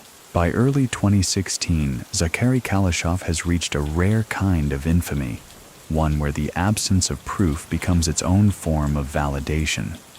His name, once uttered with caution in back rooms and courtrooms, now floats in cybersecurity white papers, graduate theses on transnational crime, and, most curiously, in AI supply chain modeling software, under the tag K-Flow Logic. He has, in a way, transcended biography, but for those who once knew him, not the legend, not the framework, but the man, there's still a pulse beneath the myth, a subtle breath behind the curtain. One of those who remembers is a woman in Tbilisi named Layla, who used to manage a post office during the Soviet collapse. She recalls a teenage boy, quiet, respectful, always asking to weigh envelopes that had no addresses. Not for mailing, he once told her. For balance. She never forgot him. Now, she runs a modest stationery shop. Once a year, a small brown package arrives. No return label. Just an elegant pen inside, always from a different maker, always hand-assembled. She keeps them in a glass case, doesn't use them, doesn't sell them. Back in Europe, whispers grow louder about Z networks. Not just logistics anymore, but influence. A mid-level telecom exec in Hungary resigns suddenly. No scandal, no statement. Later, in private, he tells a friend, "It's too quiet, too smooth. I realized I wasn't managing, I was relaying." And that's the thing about Kalashov's style. It replicates without needing him. His true genius wasn't just building a structure, but embedding instinct into the very rhythm of it. So what do you do when the ghost you're chasing isn't a man, but a method? Authorities are still asking. In late 2016, Interpol quietly reaches out to an independent logistics auditing firm based in Zurich. They request consultation on a curious pattern. Multiple warehousing companies across Eurasia, on paper unrelated, are applying the exact same optimization model down to comma placement in internal policy drafts. The model? Traced back to a 2007 white paper. Author listed as K. Zakhary, a consultant whose only listed credential is 20 years of supply experience across volatile regions. No contact, no photo, just the work. Meanwhile, in Lisbon, a former customs official receives a wedding invitation. It arrives via private courier. Handwritten. The location, a villa in Sintra. The name of the groom is never given, but the RSVP card reads, "Come celebrate the end of noise." He doesn't attend, but he keeps the card. In Moscow, a former associate, now retired, shares a rare anecdote. Zakhary once told me, "Money doesn't need to move fast.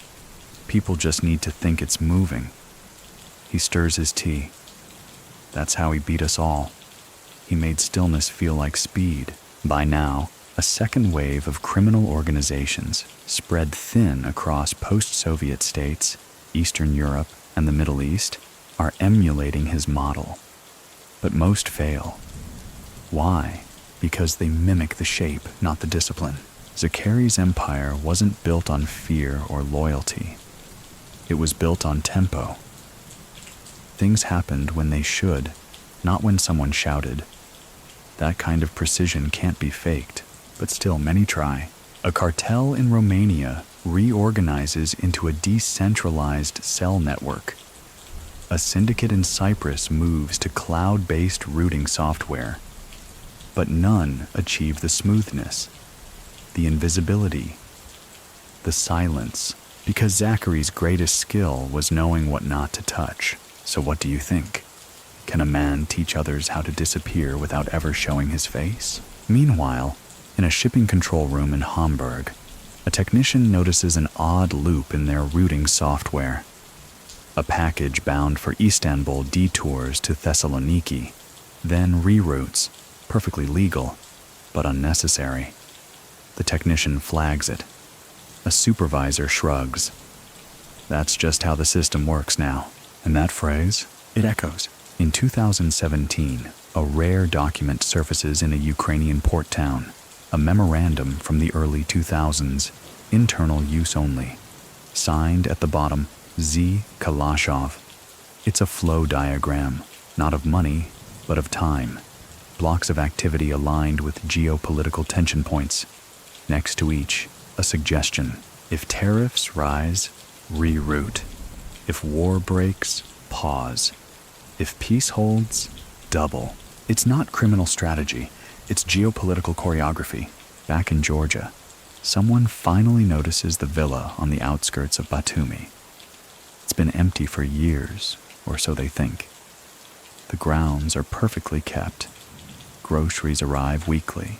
The mailbox never overflows. A neighbor says they see a man walk the garden at dusk. He never looks over, just walks, hands behind his back, like he's still planning. In Tbilisi's underground, the younger Vori speak his name like scripture, but they can't imitate his pace. They move too fast. They leave trails. They need validation. Zakhary never did. Many people still think he's dead, but a curious detail surfaces. In early 2018, a startup in Tallinn releases a product called FlowWatch, an AI-powered supply optimization tool for international trade. Their launch blog thanks an anonymous strategic advisor who helped shape their predictive models. His input? Encourage pauses. Make stillness part of the plan. The blog post is later deleted. The product still functions flawlessly. So what do you think? Is he truly out of the picture? Or has he just stepped so far behind the curtain that he now writes the stage directions. One final note. In Brussels, a logistics compliance seminar ends with a quote projected onto the final slide. Don't control the route, control the rhythm. ZK. Unverified. The room is silent, not in confusion, but in recognition.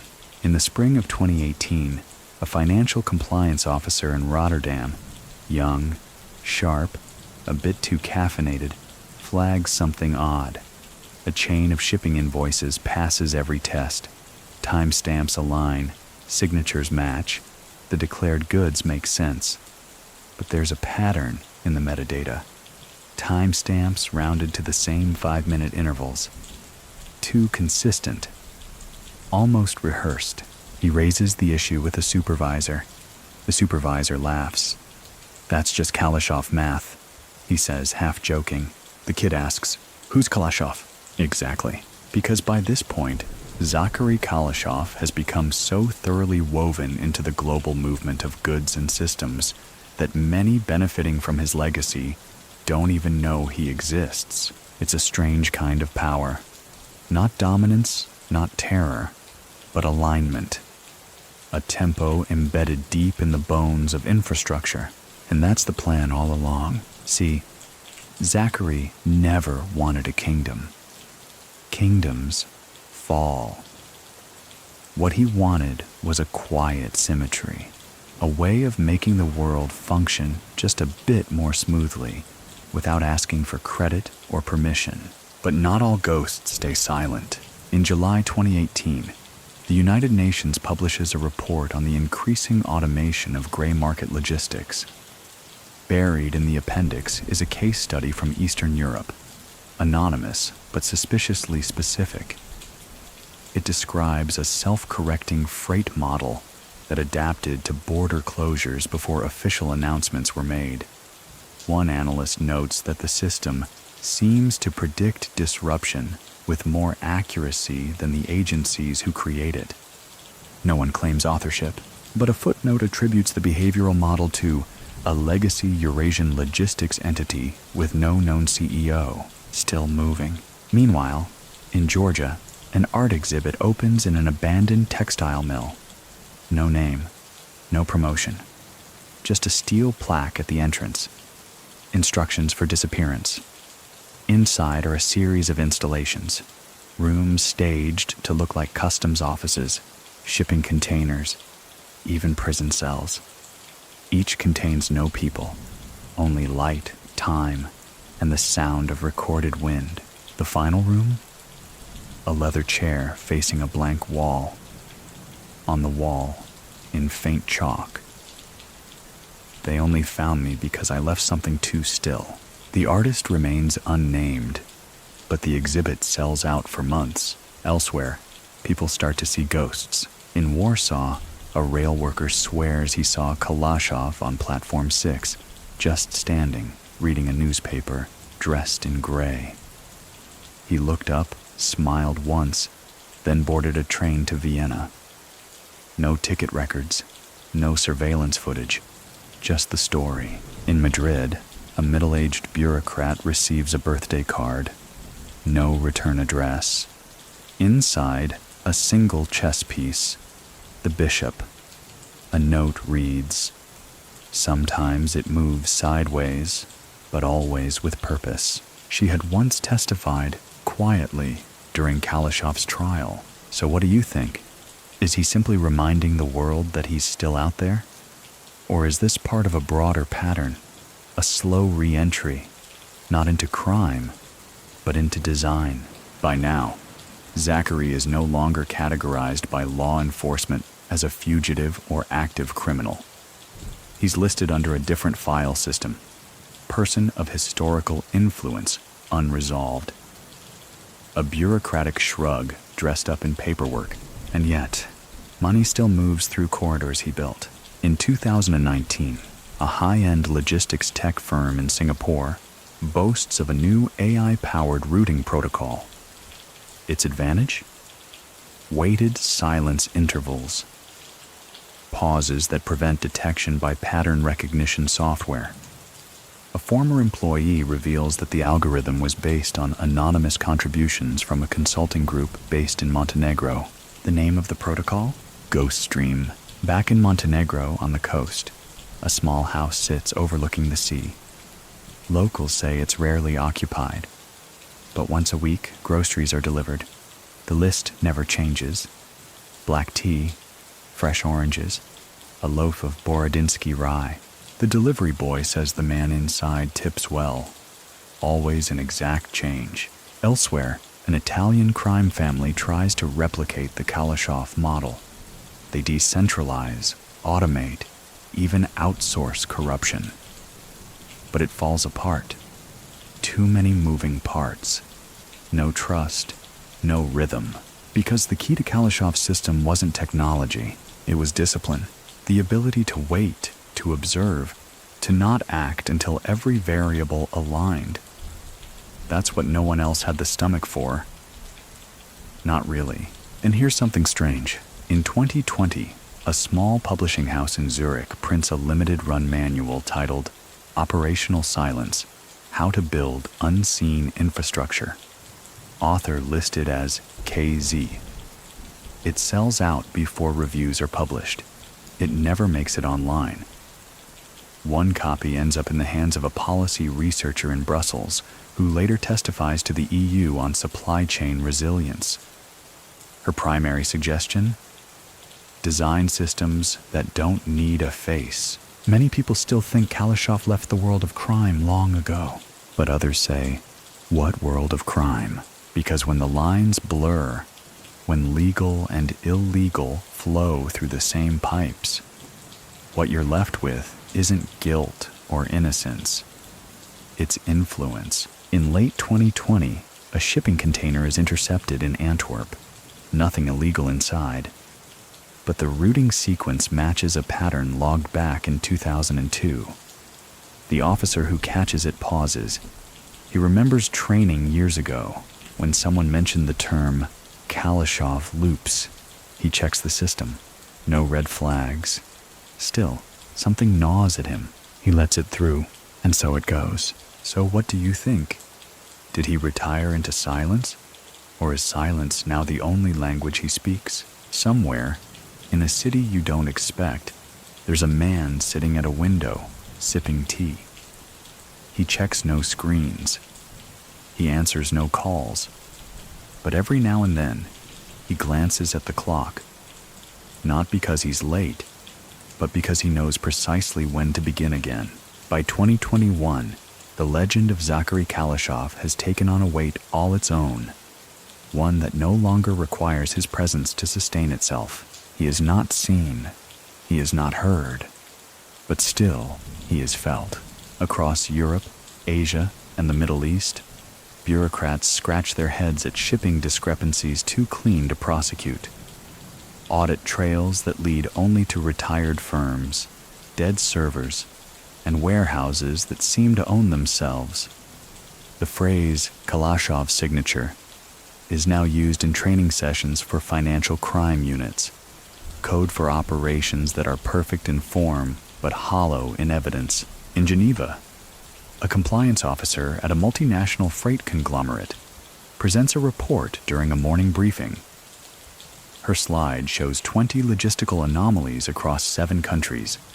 They all function flawlessly. No fraud, no theft, just precision. Is it him? Someone in the room asks. The officer doesn't answer. She just clicks to the next slide. A map of trade corridors, old Soviet routes, NATO corridors, Silk Road spurs, all converging in a spiral, like a fingerprint. In the center, Batumi. Meanwhile, strange things begin to happen in the realm of global regulation. A new digital customs platform, developed with EU assistance, launches in Central Asia. It's open source, elegant, and unusually flexible. Its developer is listed as a collective of independent consultants, but a cybersecurity researcher notices something in the code's structure. the default logging system is delayed by 3.7 seconds. Every time. Not enough to cause error, just enough to create rhythm. Kalashoff rhythm, the researcher jokes. But no one laughs. That same month, a boutique logistics startup in Prague is acquired by an Estonian firm.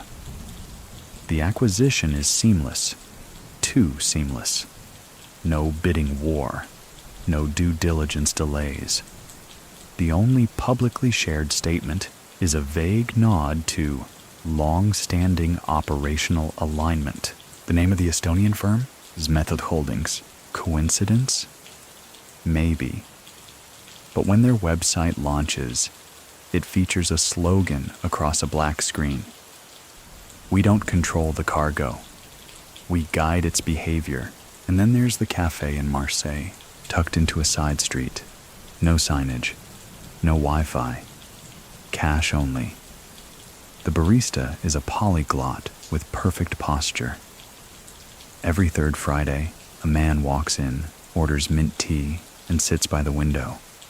He speaks to no one, reads no newspaper. He just watches. Locals call him Le Fantôme de Batumi. They don't know why, they just do. One evening, a regular slips a note to the barista. Who is he? The barista shrugs. Someone who built something too big to carry. In a shipping firm in the UAE, a new intern finds a file buried in an archive.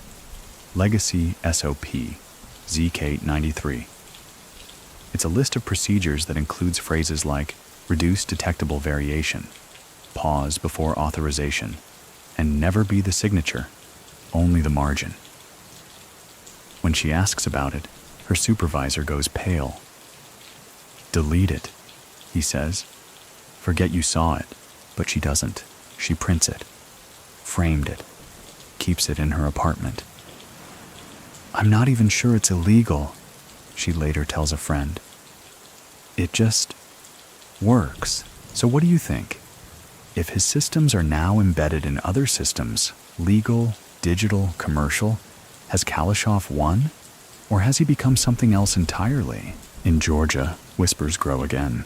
Not of arrests, not of sightings, of influence. A regional power outage hits Batumi. Lights return within minutes, but certain digital records disappear. An old accounting firm is scrubbed from the national database. In its place, a tourism collective. No connections, no founder. But somehow, it holds partial ownership of 6 logistics hubs along the Black Sea coast. Journalists investigate. Their emails bounce. The company's contact page reads, "We're always here. You just didn't notice." Back in Vienna, an aged customs official retires after 40 years. He leaves behind a notebook with scribbled references to ZK, dates, ports, shipping weights. At the end, a line reads, "He never once called me, but I answered anyway." And then there's the chessboard. In a library in Madrid, a dusty set is discovered in a storage room. The pieces are carved from onyx and ash wood. A note tucked inside the box reads, "Start in the middle. Don't try to win. Just make the game last longer than they expect." It's signed with a simple symbol, 3 slashes forming a diagonal staircase. Security footage shows no record of the chess set ever being delivered. So, what do you think? Can legacy outlive the architect? Can a man create systems so self-sufficient, so frictionless, they become the veins of modern movement without a name at the top? Because that's what Kalashoff did. He built an organism, not an empire. A rhythm, not a reign. And organisms don't fall. They adapt. One last detail. In a port in Thessaloniki, a technician monitors container flow patterns. One shipment arrives 47 seconds early. Too early to be random. She checks the system. It's clean, efficient, boring. She logs the deviation under Process Artifact K. She's never heard of Kalashoff, but she'll start to notice that everything that moves smoothly from here on out bears his fingerprints, even if you can't see them. By 2022, the world has changed in ways even Kalashoff might not have predicted, but his designs are still ticking. Not loudly, not obviously, just ticking. Global logistics, once overwhelmed by pandemic disruption, begin to stabilize. But in the background of that stabilization is something strange. Networks that not only rebound, but outperform expectations. Companies untouched by delays. Port schedules that adjust before storms are forecasted. Courier lanes rerouted a week before regulations change. Analysts start calling it the phantom buffer, and eventually they trace it back, not to one person, but to one approach: a quiet, low latency, no ownership logistics methodology, sparse data fingerprints, absolute reliability, flexibility encoded as doctrine. Some start calling it the Kalashoff framework, openly now, no longer whispered, no longer shrouded in criminal suspicion. Business schools study it. Tech incubators copy it. A Dutch academic even calls it the most influential informal operations doctrine of the post-Soviet era. No one really knows what to do with that. Zakhary Kalashov isn't on any stage. He doesn't speak at panels. He doesn't need to. But his rules, the way he played, are embedded. And still, sometimes, someone thinks they see him. A customs officer in Latvia swears a man fitting his description stood behind him at a vending machine. Didn't say a word, just waited, bought tea, left. In a Tokyo co-working space, a packet of documents arrives, logistics recommendations, routing adjustments, cost-cutting solutions. They're brilliant, too brilliant. The email is unsigned, no return. The sender's address? A dead domain last active in 2005. A new rumor floats through compliance offices. He's running simulations now. Not real freight, not real borders, just digital rehearsals, patterns to see how the world would react, because that's always been his power. Not reacting to what exists, but sculpting what's about to exist. In Tbilisi, a stone plaque is found embedded into an old loading dock wall. The inscription is barely legible. If no one stops it, does it need a driver? The building was once owned by a shipping company, now dissolved. The name of the company? ZK Transit. In Monaco, a former banker receives a birthday gift from an unknown sender, a miniature globe with shipping lanes carved into the oceans. Each line intersects at one point, but to me. Inside the globe, a folded paper with just 3 words, still not finished. So what do you think? Is he testing legacy or rewriting permanence? Here's something else. An international NGO suddenly receives a flood of anonymous donations, always the same amount, $17,130. They're unable to trace the source. The donations are marked with internal notes, for the corridors of quiet. Eventually someone asks, why 1730? A quiet intern answers, March 17th, 1973, Kalashov's birthday. Coincidence? No one argues. A new school opens in Yerevan. No plaque, no ribbon. Just clean desks, computers, and instructors trained in cross-border efficiency. They teach children how to recognize flow, not how to lead, not how to fight, just how to listen, when to pause, how to build patterns that don't break under pressure. One lesson, according to a leaked syllabus, is titled, When to Move Without Being Seen. The instructor is never named, but once a month a man visits. He wears gray, speaks softly, tells no stories, leaves behind a book, always the same one, The Art of Logistics, handbound, never published, attributed to ZK. Some say he's trying to fade completely, but here's the truth. He never tried to be known. So fading isn't retreat, it's completion. Zakhary Kalashov was never chasing power. He was building stillness that could carry weight, a stillness that could cross borders, live in fiber optic cables, skip between currency exchanges, and sit quietly in the back corner of a Port Authority meeting. And now, he doesn't have to act. The system he built acts for him, or maybe as him. One last ripple for tonight. A customs algorithm in Istanbul updates its behavior. No one knows why. There's no patch, no code change. But inspections become smoother. Shipments flow. Complaints drop to zero. When asked, the system admin says, "We didn't change anything." That's the point. Zakhary Kalashov didn't write himself into the world's criminal history. He tuned it. And now, even silence follows his schedule. The years drift, but Zakhary Kalashov's design does not. By early 2023, global systems are louder than ever. More data, more automation, more digital trails. But in the depths of it all, something else is happening. Beneath the chaos, some flows grow quieter, softer, smoother, and those who know how to watch closely begin to ask, has Kalashoff shifted again? He has, but not forward, not outward, downward, into the folds of code, silence, and micro-architecture, into the idea of retreat as presence. You see, Zakhary has never operated like others. While crime empires expand to be seen, he has always contracted to survive.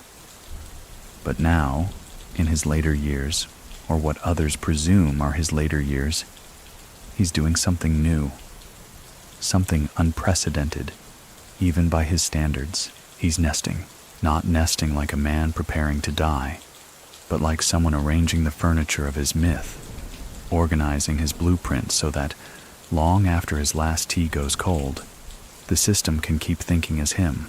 It starts with a logistics firm in Montenegro, a simple company with a soft logo, ocean blue lines shaped like waves, nothing threatening, nothing bold. But within 6 months, the company is involved in route recommendations for 5 national postal systems.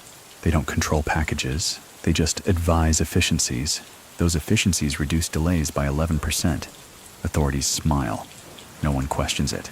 Inside one of the firm's internal dashboards, a user profile exists with admin clearance. The username, pattern, ghost. No employee claims it. The audit trail is clean. And yet, updates roll out exactly when needed. Farther east, a trade university in Kazakhstan hosts an unofficial lecture series about non-linear distribution flow. There are no professors listed, just mentors, each trained by someone whose name doesn't appear on payroll.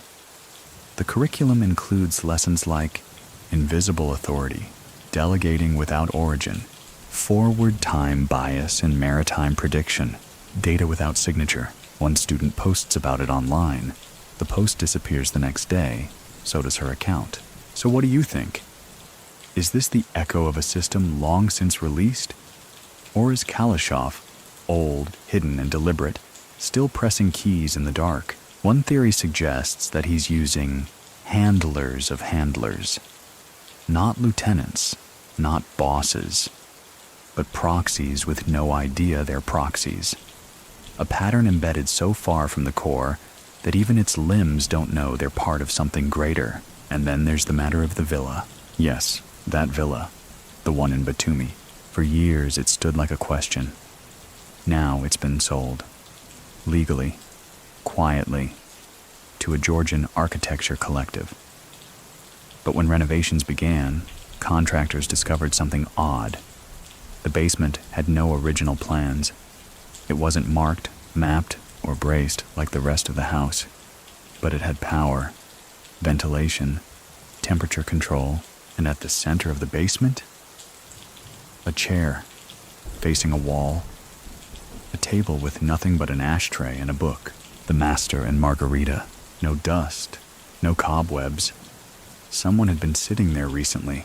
Meanwhile, in Geneva, a minor regulatory glitch occurs. A backup in documentation flow across 3 regional customs platforms. But instead of collapse, the system corrects. Files re-index themselves, containers reroute. The system behaves like a person making a quick decision. When questioned, the platform's AI team insists there's no one behind it. It's just well-tuned behavior. But the lead coder quietly confesses to a friend, it's behaving too well. In Portugal, a winery receives an unsolicited shipment of rare oak casks. No invoice, no note. Just a wax seal stamped with 3 diagonal lines. The owner tries to trace the origin. The supplier denies knowledge, but the delivery manifests past every customs check.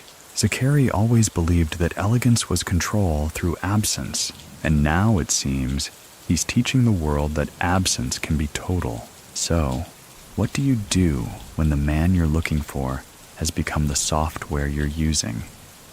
When the order you're following was written not yesterday, but 10 years ago, in a notebook no one ever found? You adapt, because the truth is, Kalashoff doesn't need to move anymore. The world moves with him. In 2023, something curious happens in Milan. A routine compliance audit is performed at a mid-sized logistics firm handling Mediterranean freight. Everything is by the book. Signatures, chain of custody, licenses filed perfectly. But during a server audit, an IT consultant stumbles on an archived script buried in a backup folder labeled Zsync Old. The script? A predictive shipping model, elegant, light, capable of adapting routes based on political tension, port congestion, and, oddly, sunspot activity. No metadata, no comments, just code that works. The firm's CIO dismisses it. Old research model, he says, but the consultant screenshots one line buried at the bottom. On if they look too close, reroute the flow. He posts it anonymously to a niche supply chain forum. Within hours, the post is gone, his account disabled. And yet, whispers spread across ports, docks, and control towers. Kalashov's code is surfacing again. Back in Vienna, an old man visits a park every Thursday. He reads the paper, feeds birds, smokes clove cigarettes. He never speaks, never lingers. A child once tried to talk to him. He smiled, nodded once, then stood and walked away, leaving behind a feather-light smell of black tea and cedar. The bench he sits on carries no plaque, but every week, without fail, it's freshly cleaned by someone who's never seen him arrive. Kalashov's movements, if you can still call them that, have become weather. Gentle currents beneath bureaucracy, ripples across permissions, gusts through protocol. At a Scandinavian freight summit, a speaker references the Zed modular model for distributing responsibility across a logistics web. It's presented as a best practice. When asked who created it, the speaker shrugs. Old Soviet tech, maybe? Or something from Georgia. But those who know better recognize the fingerprint. Because by now, Kalashov's influence isn't limited to crime or even commerce. It's entering architecture, not physical buildings, but the design of invisibility. How to build systems that adapt without needing origin. How to manage people without them realizing. How to push without touching. A multinational consultancy publishes a case study. Rhythmic infrastructures, when silence optimizes itself. The study tracks unregulated efficiency clusters, regions where everything works but no one's in charge. Tbilisi is one, Batumi another, Marseille, Thessaloniki, Riga. The authors hint at coordination but find no evidence of control. One line stands out. Perhaps what we're witnessing is not the absence of leadership, but a form of leadership that long ago outgrew the need for presence. Meanwhile, in Baku, A private meeting occurs in a windowless room beneath a hotel. 4 men, all tied to regional trade and security. A whiteboard covered in numbers, routes, and arrows. They argue over the source of a new supply corridor, one bypassing tariffs, friction, and known actors. One man says it's Kalashoff, another laughs. He's dead. The first man shrugs. Maybe, but the corridor still answers to him. Later, one of the men returns to his apartment and finds an envelope under his door. Inside, a logistics chart and a post-it note with a single word. Earlier, across Europe, new startups emerge calling themselves friction managers, gray flow optimizers, or dynamic redundancy advisors. They build systems that self-correct, self-mask, and self-route. Most don't know they're echoing Zakhary. Some do. None admit it. But when interviewed off the record, one founder says, "We don't break laws. We obey the tempo." And here's the twist. Kalashoff, whether living or a living framework, seems to be pushing the system toward peace. Not moral peace, not idealistic peace. Functional peace. In other words, if everything moves well, nothing gets shot. He's removing friction so thoroughly that tension no longer generates chaos. It just redirects. In Marseille, a customs official reviewing freight notices something odd. The shipments he used to delay now auto-clear. Not from bribes, from pre-aligned schedules, cleaner codes, smarter compliance. He mutters, "I'm doing less work, but better." He doesn't realize he's speaking Kalashov's language. So what do you think? Is this still crime if no one gets hurt? If goods move, governments get their taxes, and consumers stay happy. Does it matter who designed the flow? Zakhary never wanted thrones. He built plumbing. And now, in a world addicted to throughput, his pipes run everywhere. Beneath your favorite delivery app, inside maritime scheduling software, through financial networks that don't know whose instructions they're following. In Madrid, a young woman wakes from a dream. She was walking through a warehouse. Everything was labeled, but nothing was named. At the end of the dream, she opened a file cabinet and found a handwritten ledger. One entry, Platform 6, Vienna, Thursdays. She doesn't know what it means. But later that week, she takes a trip. Just to see. There's a man on the bench. He's reading. He doesn't look up. The logistics world has always been a numbers game. Tonnage, timing, tariffs. But in 2024, something different begins to surface. Patterns. Not patterns anyone admits to seeing, but patterns people feel. Containers arriving early, but not too early. Documents filled out before agents request them. Conversations between rival firms aligning in tone, cadence, even vocabulary. In other words, coordination without consent. And the strange part? Everyone benefits. Customs efficiency improves. Border disputes drop. Even black market seizures decline. Not because there's less smuggling, but because the smuggling that remains is too frictionless to detect. Like moving silk through fog. In Tallinn, a logistics professor calls this the Kalashoff drift. She describes it as a slow migration of operational intelligence from person to protocol. She doesn't claim Zakhary still exists in flesh. She claims he's become a ghost in the governance. Her paper is ignored by major journals, but read carefully by every major freight insurer in Europe. Meanwhile, in Batumi, a storm knocks out the power grid. For 6 hours, the city is blind. But the villa, yes, that villa, glows like a beacon.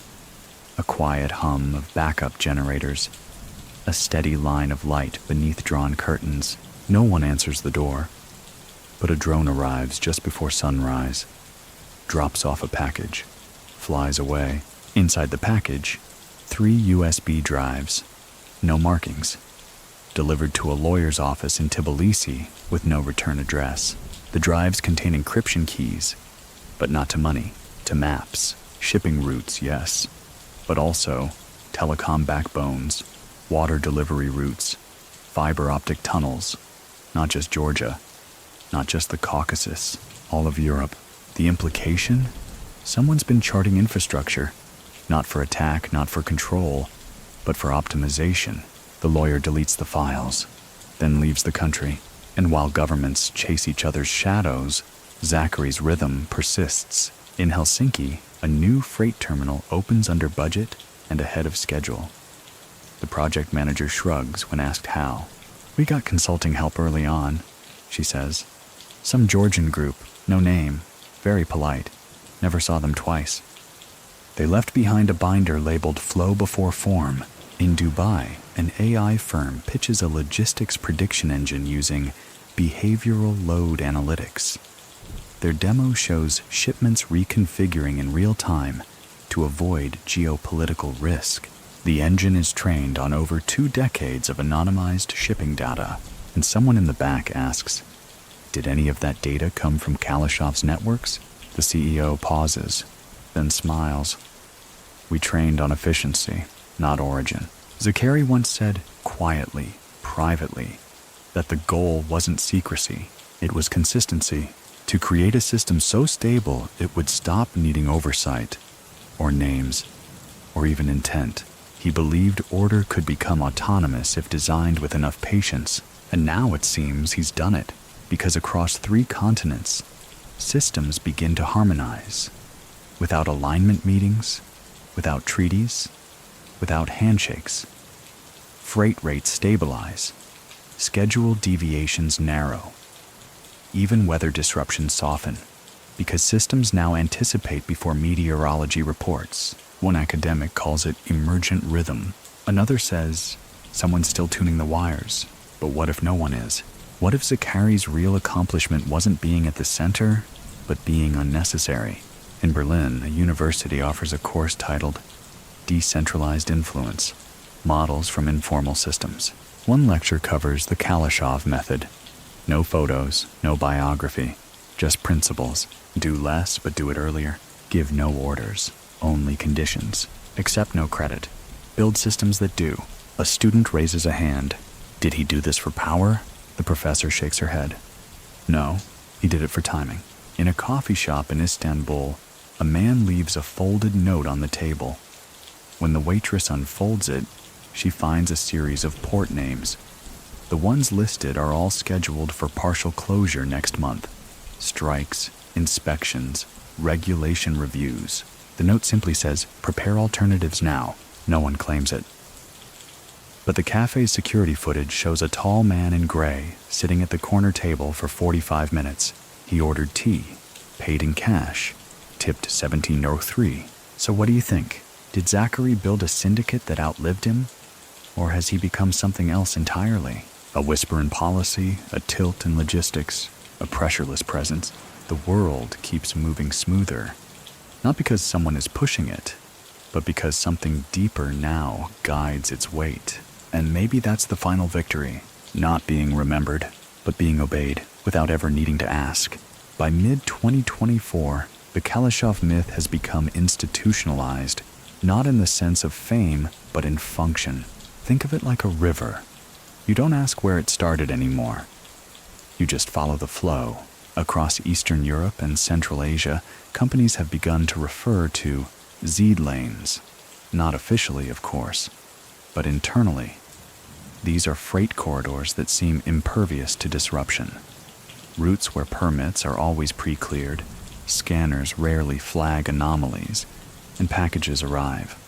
Not early, but exactly when they should. Ask who manages these lanes, and the answer varies. Private logistics, national partners, automation tools. But the shape, the repeatable efficiency, the rhythm of response, it's his. Always has been, and now his rhythm is being exported. In Jakarta, a port optimization startup quietly integrates a routing module they didn't build. It was acquired with a competitor they absorbed.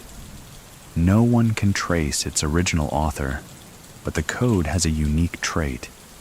It introduces minor, seemingly random delays every 8th iteration of a repeated shipment. The result? Inspections go down. Flag rates plummet. Authorities don't notice patterns because the pattern breaks itself just enough to appear human. Someone eventually traces this logic to a forgotten repo tagged ZK Alpha Ghost Flag. The repo is empty. Meanwhile, in Bucharest, a diplomat receives a parcel. No return address. Just a folder inside labeled Contingency Calendar. It outlines possible bureaucratic slowdowns scheduled 3 months into the future, before the policies are even announced. Every single one comes true. One page is marked in red. Pipeline negotiation lag, Moldova, mid-September. She calls a trusted friend, a friend who used to work ports in Odessa. His only reply, "If you got that folder, someone already made the correction. Just do your part." She burns the pages after that. This is how Zakhary moves now. Not with people, not with bribes, with invisible trust. The kind of trust that exists between systems that have never met, but behave like they have. The kind of trust he designed. In Geneva, an NGO attempting to combat global smuggling releases a report titled Invisible Infrastructure, the Next Criminal Frontier. They highlight regions of anomalous freight velocity, areas where cargo moves just too efficiently, too little friction, too few arrests. Buried in the appendix, they reference a man long suspected to be behind such networks. Name, Zakhary Kalashov. Status, unconfirmed threat level.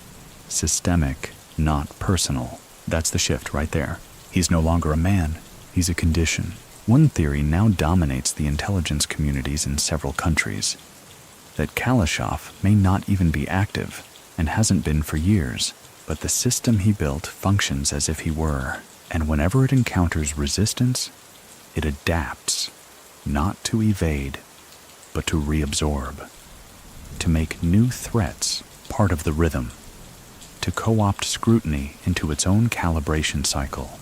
That's why chasing it is impossible, because the moment you define it, it shifts, like fog, like time, like memory. In Madrid, a new logistics terminal opens bearing the name Zentro.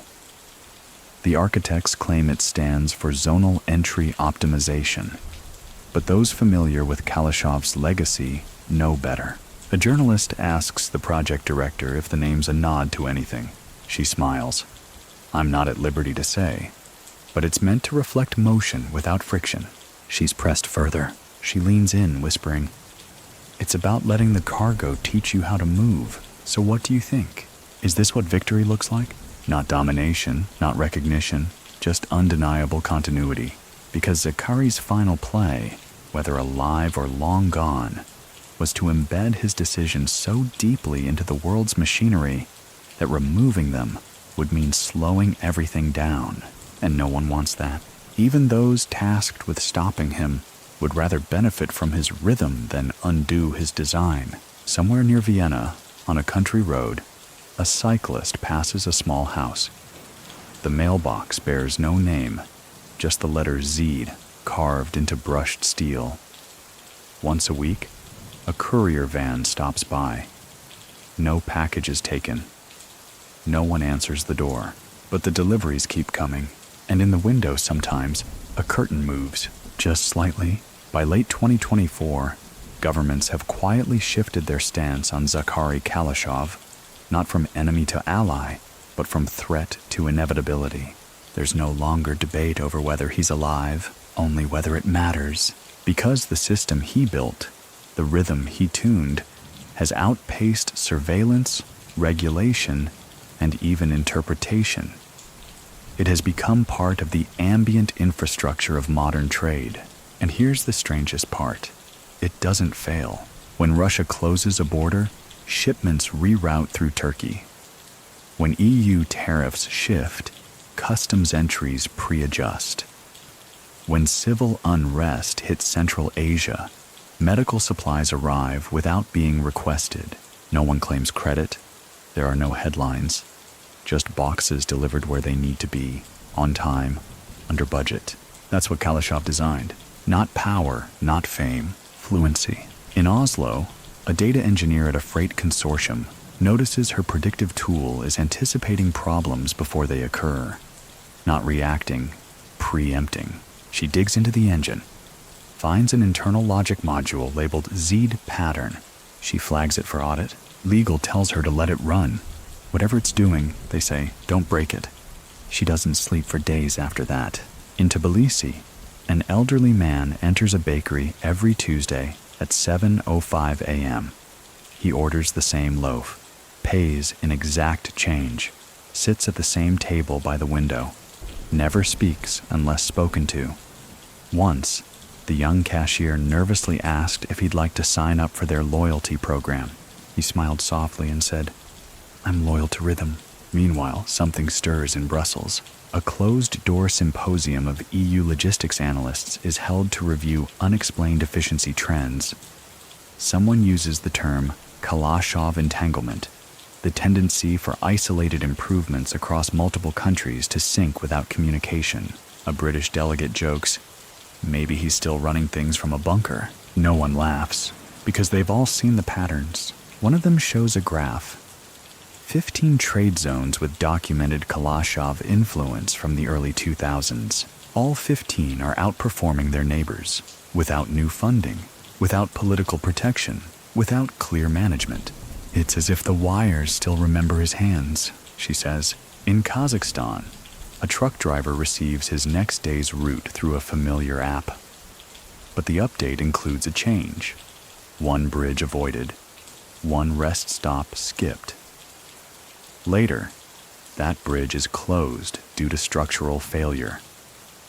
The driver was never in danger. He texts a friend, "My route thinks faster than me, so what do you do with a man who is now a pattern? Who exists less in action and more in assumed behavior?" Zakhary Kalashov may no longer breathe in a villa or walk Vienna's train platforms. He may have long since disappeared into the folds of gray wool and silence. But what he built, it breathes. Because the point of it all was not to be followed. It was to be continued. In Monaco, a rare book dealer receives a delivery. Inside, a hand-bound volume titled Flow Notes, V5. No author. The book is a series of instructions. Meditations, really. If the corridor holds, do not reinforce it. Let others doubt. A delay is a message. Listen first, correct second. The quietest adjustment always arrives first. When the world expects conflict, deliver coordination. The final page is blank except for 3 characters, ZK, and in Marseille, a new startup begins offering logistics behavioral consulting. They don't advertise, don't do press, but clients whisper about them. One describes the experience. They didn't give us answers. They asked questions so precisely that we walked into the answer ourselves. Their consultation rooms are quiet. They serve tea. And always, the invoices arrive exactly 17.03 days after the project ends. That number again. So what do you think? Has Zakhary won? If the world adopts your language, your rhythm, your discipline, even in your absence, is that victory? Or is it something more enduring? Is that inheritance? Because Kalashoff didn't create an empire. He wrote a grammar for how quiet power behaves. And now, in the systems that route your packages, in the software that predicts your shipping delays, in the near-invisible breath of global infrastructure, he speaks, even if no one listens by name. In Lisbon, a young woman boards a tram. Seated across from her is a man in gray. He nods once, then steps off at the next stop. Under her seat, she finds a folded slip of paper. When the river forgets the boat, the current still remembers the way.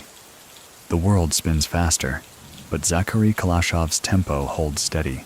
In a global economy addicted to acceleration, automation, and disruption, there's a quiet irony that the most enduring logistics model of the 21st century may have been designed by a man who never used a computer in public, never gave an interview, and never trademarked a single idea. His success, as always, is in the subtraction, the absence of noise, of ego, of clutter.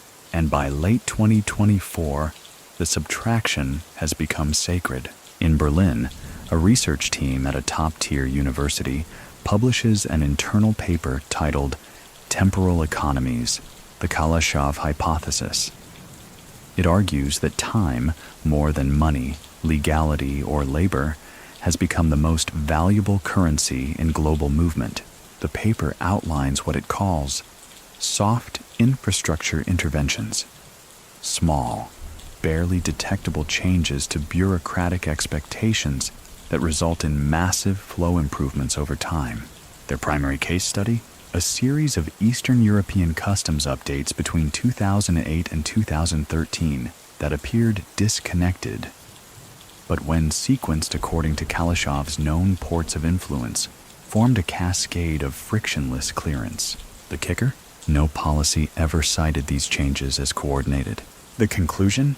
He changed time perception, not policy. Meanwhile, in Naples, a harbor master reviews 3 weeks of shipping records. All show excellent compliance, 0 inspection flags, and record turnaround times. But there's a pattern.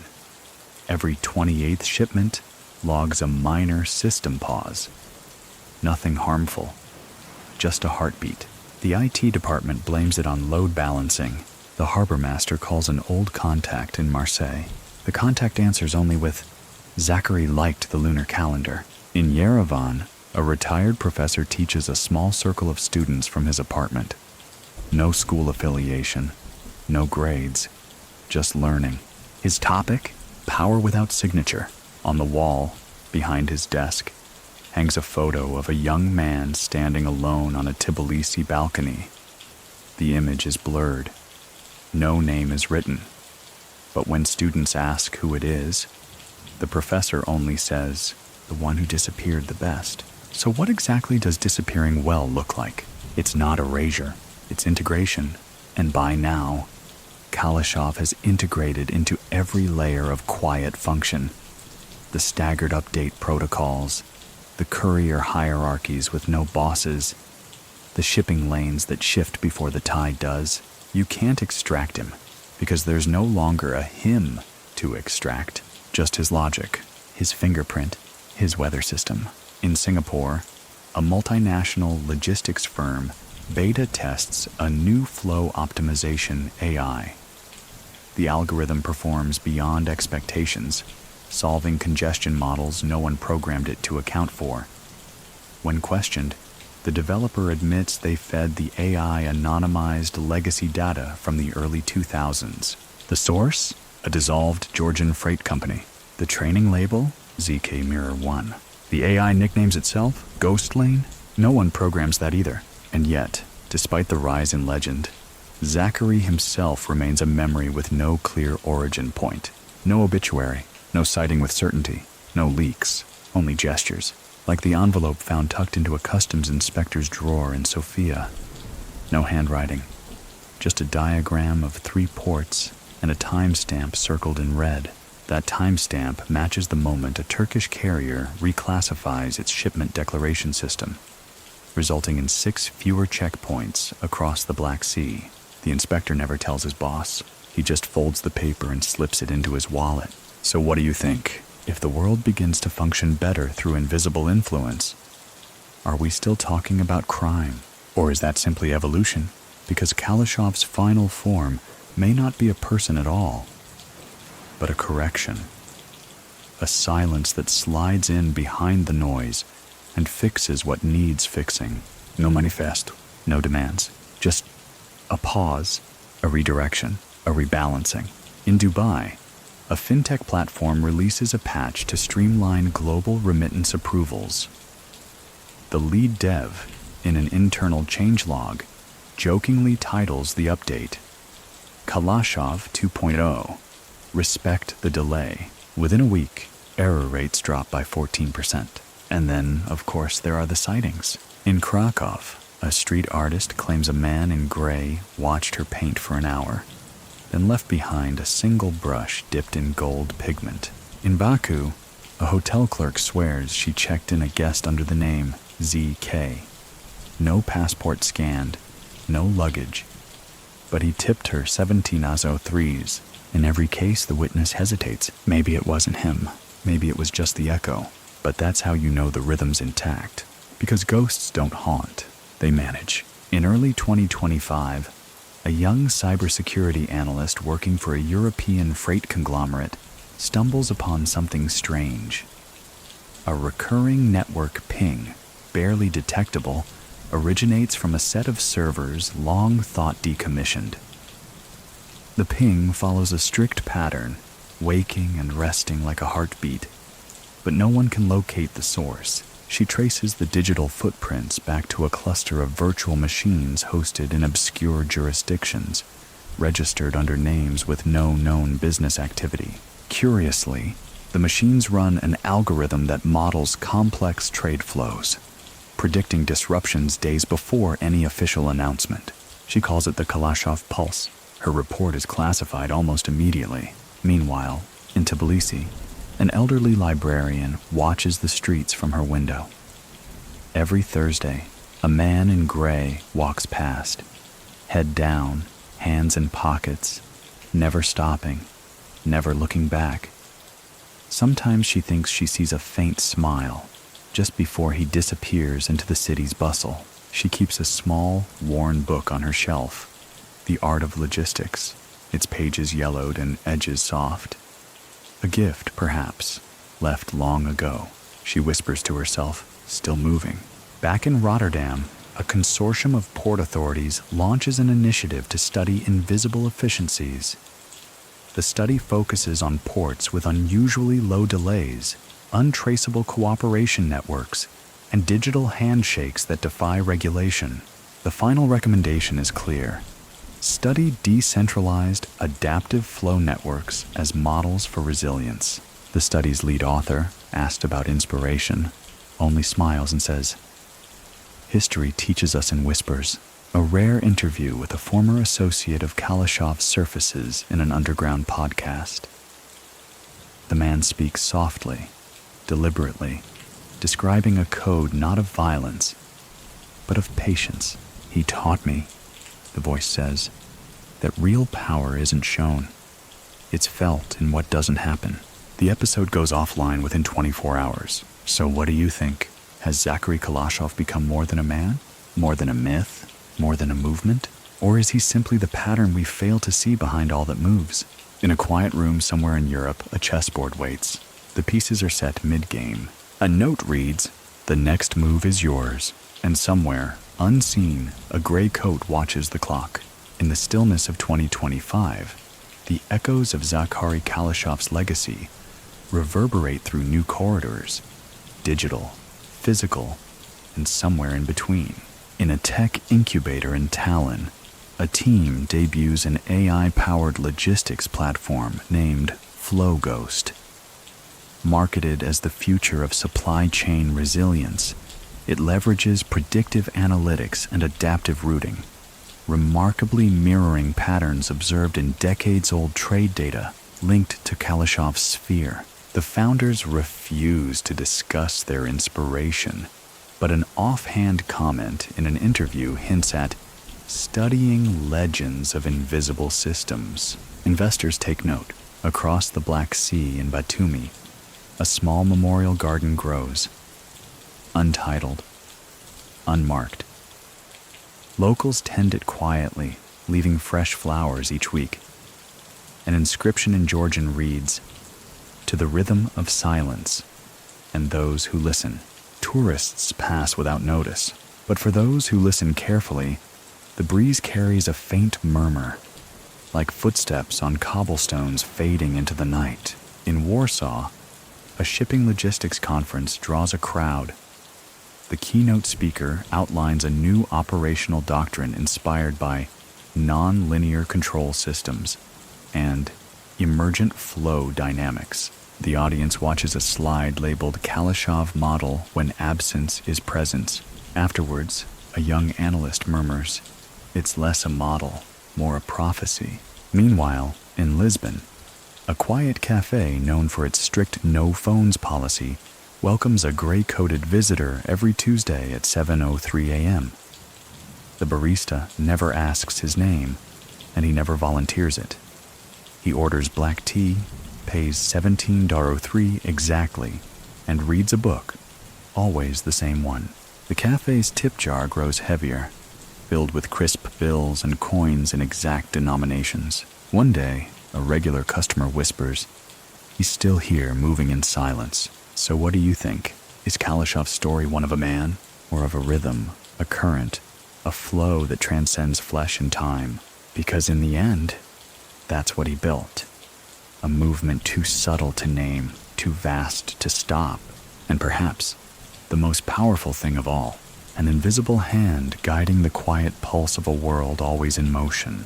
As 2025 deepens, Zakhary Kalashov's influence becomes less about what can be seen and more about what can be felt, not in headlines or news feeds, but in the quiet hum of commerce moving without interruption. In Rotterdam, a warehouse manager notices a subtle change in how shipments are prioritized. No direct orders, no meetings, just a soft realignment of priorities. Containers once delayed now pass with ease. Queries that used to require days are resolved in hours. He wonders aloud, who's behind this?